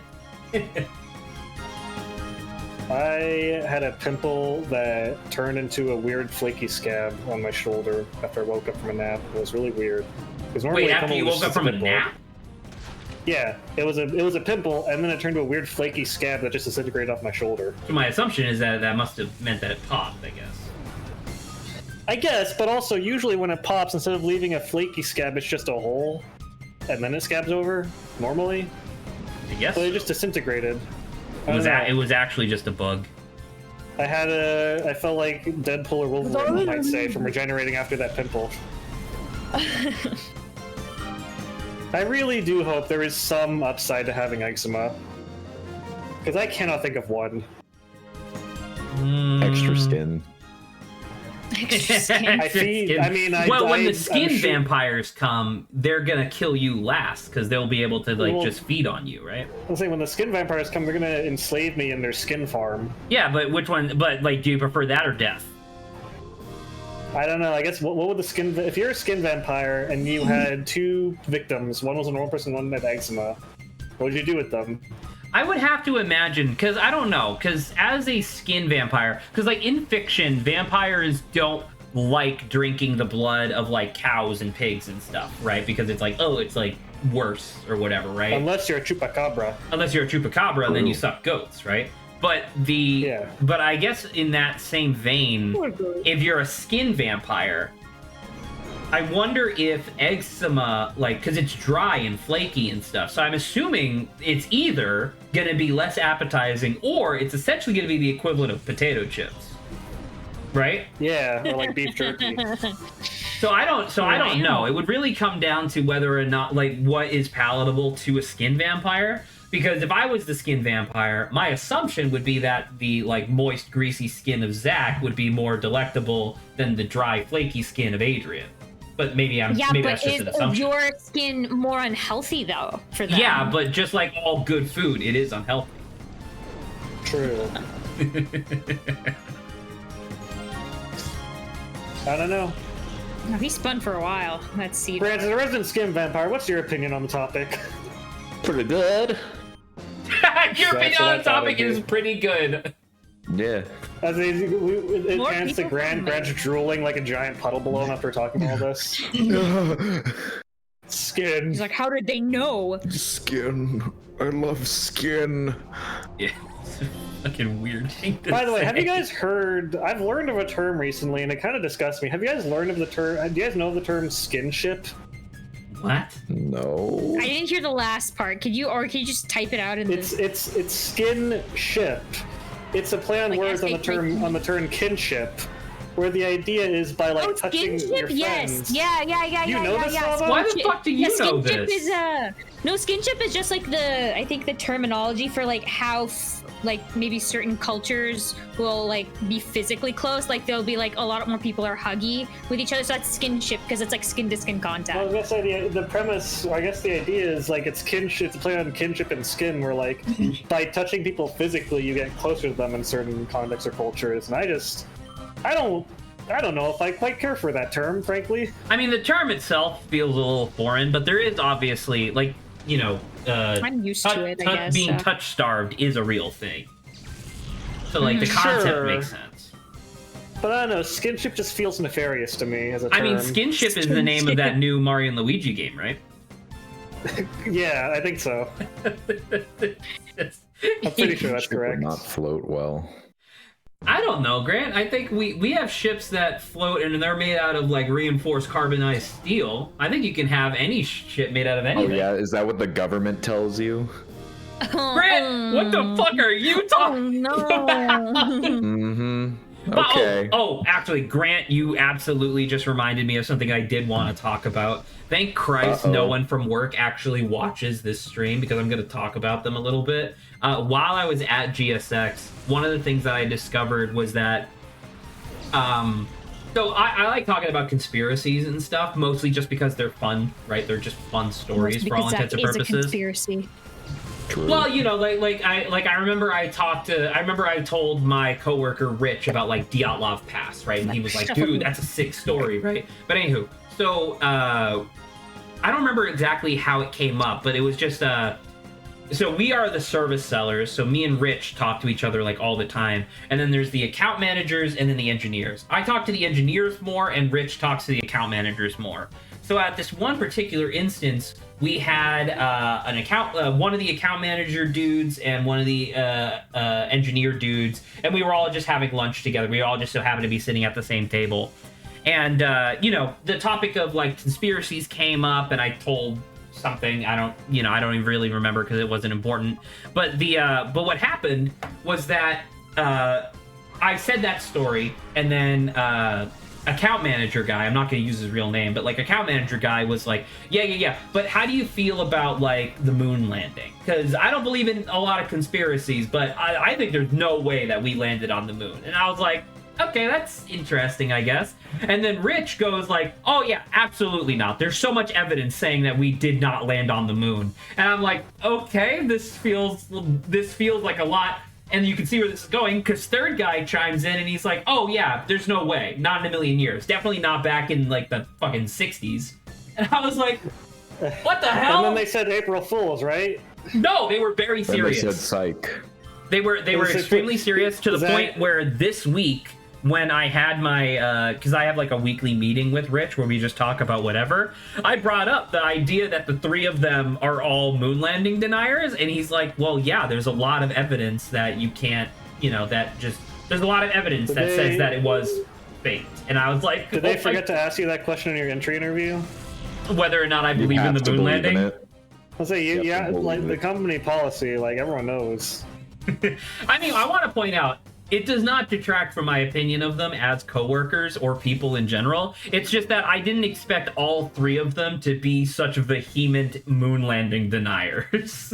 Now, does it not detract from them because you are not judging them, or because your opinion was already low enough that it doesn't detract from that? I mean, that is a possibility, but no, I would say that it's because I've worked with them and I know that they're capable of being regular human beings. But it was just like, I don't know, like I had Rich give me two examples of like, give me two things that you can just think of that you think are like proof that we didn't land on the moon, and it was something about like, it was literally like the Mythbusters shit. Like, if you remember, the Mythbusters tested a bunch of moon landing myths and proved that like they were all fake or whatever. And so he was talking about like, yeah, well, what about that one video clip where the flag is flapping in the wind? There's no wind on the moon. That doesn't make any sense. Or what about that picture where there were three different, like, shadows were moving in three different directions despite there only being one light source on the moon, which was obviously the sun? And I told him, like, well, first off, if you actually look at that clip, because I know exactly what clip he's talking about, that clip of the flag flapping, quote unquote, the flag can't stay out because there's no wind, obviously. So the flag that they put onto the moon has like a little rod in the top of the American flag to keep it like straight. And that flapping was literally them just digging the pole into the ground, like wiggling it back and forth. And then the shadow thing is very different, where it's much more scientific, where the reason why there were 3 different directions of shadow is that the regolith, which is essentially like the reflectivity of the dust on the moon, of like moon dust, is extremely high compared to what we're normally used to seeing, which is the reason why we can see the moon at all, right, in the night sky, is because it's so goddamn reflective. So like the 3 shadows, like if you look at the actual picture, you can see that there's like contour to the ground, and the reason why the shadows are coming from 3 different directions is because straight up the sunlight is reflecting off the mound of like dust nearby and reflecting it back, creating a secondary shadow, you know. And I told him all this stuff, and he just like shakes his head like, I don't know, and I was like, I don't know, have you been there? Well, that was kind of where it was going, where he was like, "I'll believe it when I get there one day." And I was like, "Oh my god!" I'll say this is. I don't know if you realize that, but this is the selling whatever service you're at Circle, whatever Cinco, whatever the program is. It's actually step Cisco, 1 under it's a Pelican company. astronauts. We actually do have we do have every- contracts with NASA, by the way. I was gonna say 35% of all astronauts have Cisco on their resume. Where are you getting that from? Full conspiracy. Nowhere. I made it up.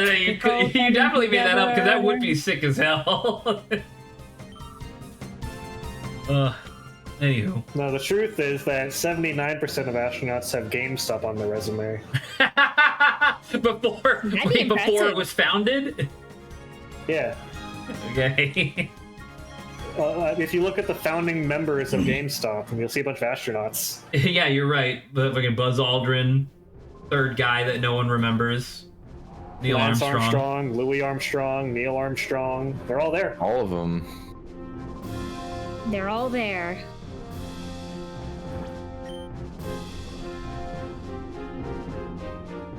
Who do you think would win in an arm wrestling contest between the 3 Armstrongs? The biker, Lance Armstrong, since he's doping. That is true. Louis Armstrong. But he has never been in space before. Have you ever considered that? There is some very like hardcore exercising you gotta do, physical exercise you gotta do to be astronaut. To blow the Do trumpet. you think that Lance Armstrong could survive if he was trapped on Mars like that one guy in that one movie? Do you think Lance Armstrong could survive in the vacuum of space? Do you think Lance Armstrong could survive 30 seconds in the ring with me? Why are you so intense? I guess. minutes.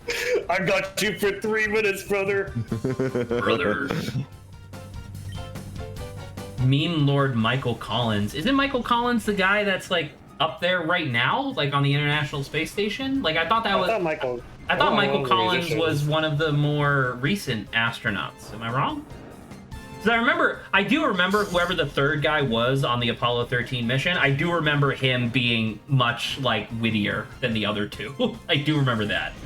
That reminds me of how, like, I don't remember who, but one of the astronauts was telling like Lance, like, if you have any balls, the first words you're gonna say when you land on the moon are, "What the hell is that?" I think that was the third guy. I think that was because there's audio recordings of that where he's telling that to Neil Armstrong. Yeah, no balls. Because that would be incredible. obviously, it would cause like global panic, but it would be really funny. It would be real funny. Because, like, I mean, it is extremely convenient that, the first words spoken on the moon were, one small step for man, one giant leap for mankind. But, like, it would be way funnier if the first words were, "Oh my god!" and then cut, like, it would be way funnier. They were just like, that's not cool enough to be put down in history books. Someone say something else quickly. from the guy on the ship who's still like yelling out to them. You know We what? need something cool. All The guy just respect responded to... Yeah, there you go. All respect to Michael Collins, because I appreciate that we have that we had a meme lord up there. Because what was that quote? I don't remember which astronaut said it, but there was some astronaut. I think it was the first guy to do a spacewalk. I think he was like, they should have sent an artist or something like that, because he was extremely qualified to be up there, but he couldn't properly express the majesty that was just like space. And since then, like, they haven't sent artists, but more and more astronauts have had a penchant towards art, and I really like seeing the like, after an astronaut like retires and comes back or whatever, I really appreciate the art the astronauts that then become artists, and they make some fucking trippy shit. It's like, whoa, are you okay? The same way like that only an one. artist can truly understand the majesty of Spiel and his roundness. I like that one video of the guy come back from the moon. And he's like, and you see when you're on the moon and he just puts a pen up expecting to float there and it drops and he looks confused and turns back around. He does it. He does that like several times. I'm assuming it must be a joke at some point. But he did like the same thing with like his mug of coffee, or like he had like a thermos of coffee that he dropped and stuff. Like, I love that. That's so funny. It's so real. I'd probably do that shit all the time. Could you imagine getting chewed up by your mom for leaving your mug floating in midair? Pick up after yourself. God damn it. We're gonna bump into these mugs I'm midair. so sick of bumping into the shit that you leave behind. That you leave floating around. I think a future flight should include a poet, a priest, and a philosopher. We might get a much better idea of what we saw. Michael Collins, Apollo 11. Well, fuck, okay, apparently it's Michael Collins again.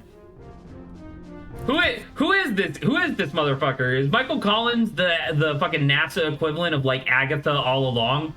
Where Michael Collins was always there? I think in my head I was confusing Michael Collins and Phil Collins. Phil Collins, the musician. Phil Collins.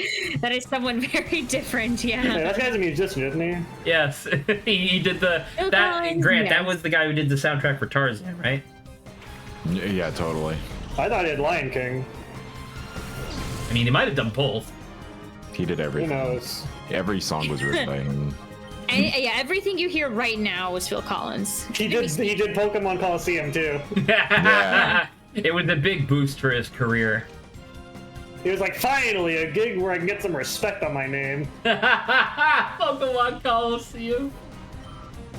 Oh, pretty good actually.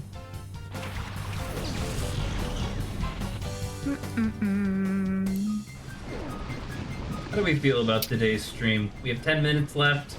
Apparently, I don't know. Should I do just like a bunch of grinding off stream, and so that way next week we can finish Pokemon Colosseum, or what?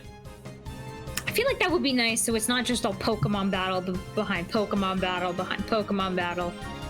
Do you know what game this is?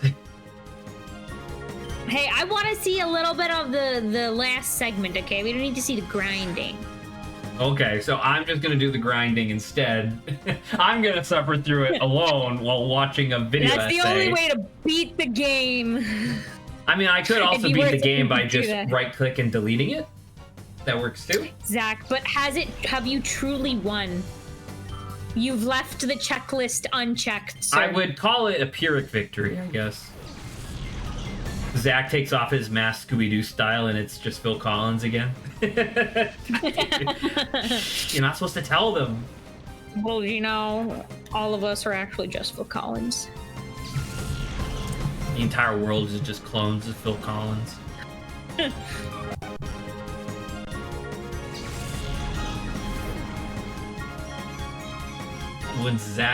When Saba drops that deep lore, when the fuck did that happen? I'm not sure, but I did request something to be put down in the Obo lore book.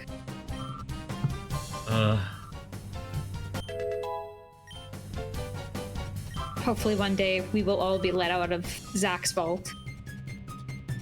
Where are you? Wouldn't you like to know? Not really. I think I'm good.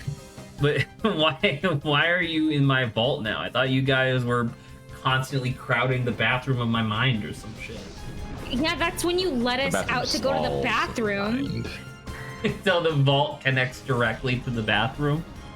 You have to pass through the vault to get to the bathroom. It's kind of inconvenient. That's what's on the other side of the vault. It's just like a bunch of like gold bullion and like fine art and treasure and shit, and then on the other side is literally shit because it's the bathroom. Yeah, it's like one side of the door is the bathroom. The other, there's like this big wall with like these gates and like these like big wheel vault doors and like locks and stuff. And the other side is all the gold, and then there's the living room on the other side of that. It reminds me of like because I understand, but like I remember in like Baldur's Gate 3, there are multiple instances of you finding like piles of gold that are physically taller, like stacked higher than your character is, right? But when you click on them to like retrieve the gold within, it's like 200 gold, and then you pick it up and it's all just empty chests, and it's like no. That was like 40,000 gold. I don't believe you. I don't remember where, but there is very specifically one where it says Fate Gold Pile. Oh no, I think it's at the place in Act 3 at the beginning. Next to the Fate Gold Pile. Next to the guy at the wheel. Oh, yes, like the genie. Yeah, I didn't know what was spoiled, so I was trying to be as big as possible. I'm about to say, we already did that whole thing. Saba, I think, Saba, was I the one that went through the Velociraptors, or did you go through the Velociraptors? I do not recall. I'm about to say, that would have been 2 months ago. I do not. Yeah. Oh. Okay. Good stream, everybody. Oh, gosh. Saba, are we early or late tomorrow? I believe it's late. Gets late? Okay. Are we doing, because we said that we would discuss it now and we have a couple minutes. Do you want to do Lorelei and the Laser Eyes tomorrow? I think so. Like, I'm in like this kind of You're still in a puzzly mood, despite the fact that this would be the fourth one in a row. Yo, puzzles are just so good. In the words of Zach, I love puzzles. Just not the second half. I love puzzles. In the words of Zach, I hate puzzles. Oh, puzzles. Oh, puzzles. Oh, puzzles. All right. So, yeah. I'll just the only thing that I'll just remind you, because I'm super down for doing Lorelei and the Laser Eyes. I think it's going to be a lot of fun. But I'll just remind you that one of the like main criticisms that I see levied against the game is that a lot of the puzzles are described as very esoteric. Like, the puzzles assume that you know a lot of stuff about a lot of really, really niche topics. We got it, Zach. Between the two of us, we got, I think, every genre on Earth covered. On every subject. I mean, potentially, genuinely, because like I know a lot of surface level knowledge of a lot of things, and you know an absolutely eclectic smattering of random bullshit.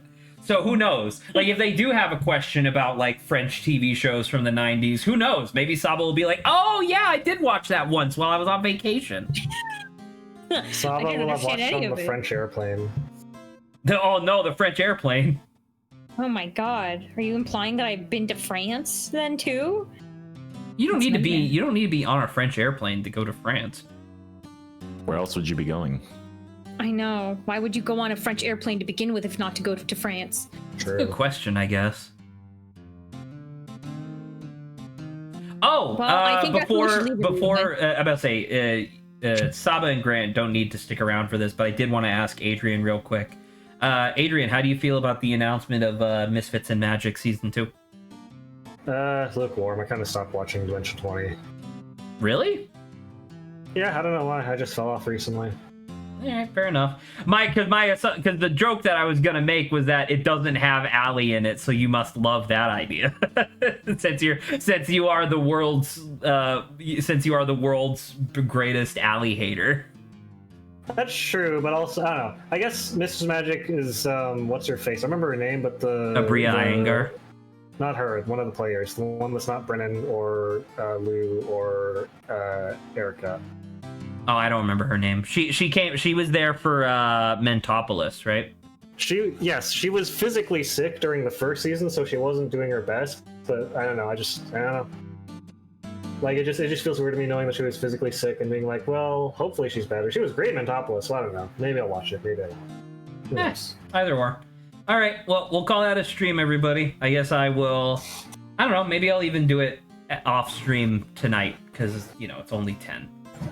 Oh, actually, never mind. I have laundry to do. All right. Well, anyway, good night, everybody. I'll see Saba tomorrow, and I'll see you guys next week. Yep. Bye. Dismissed!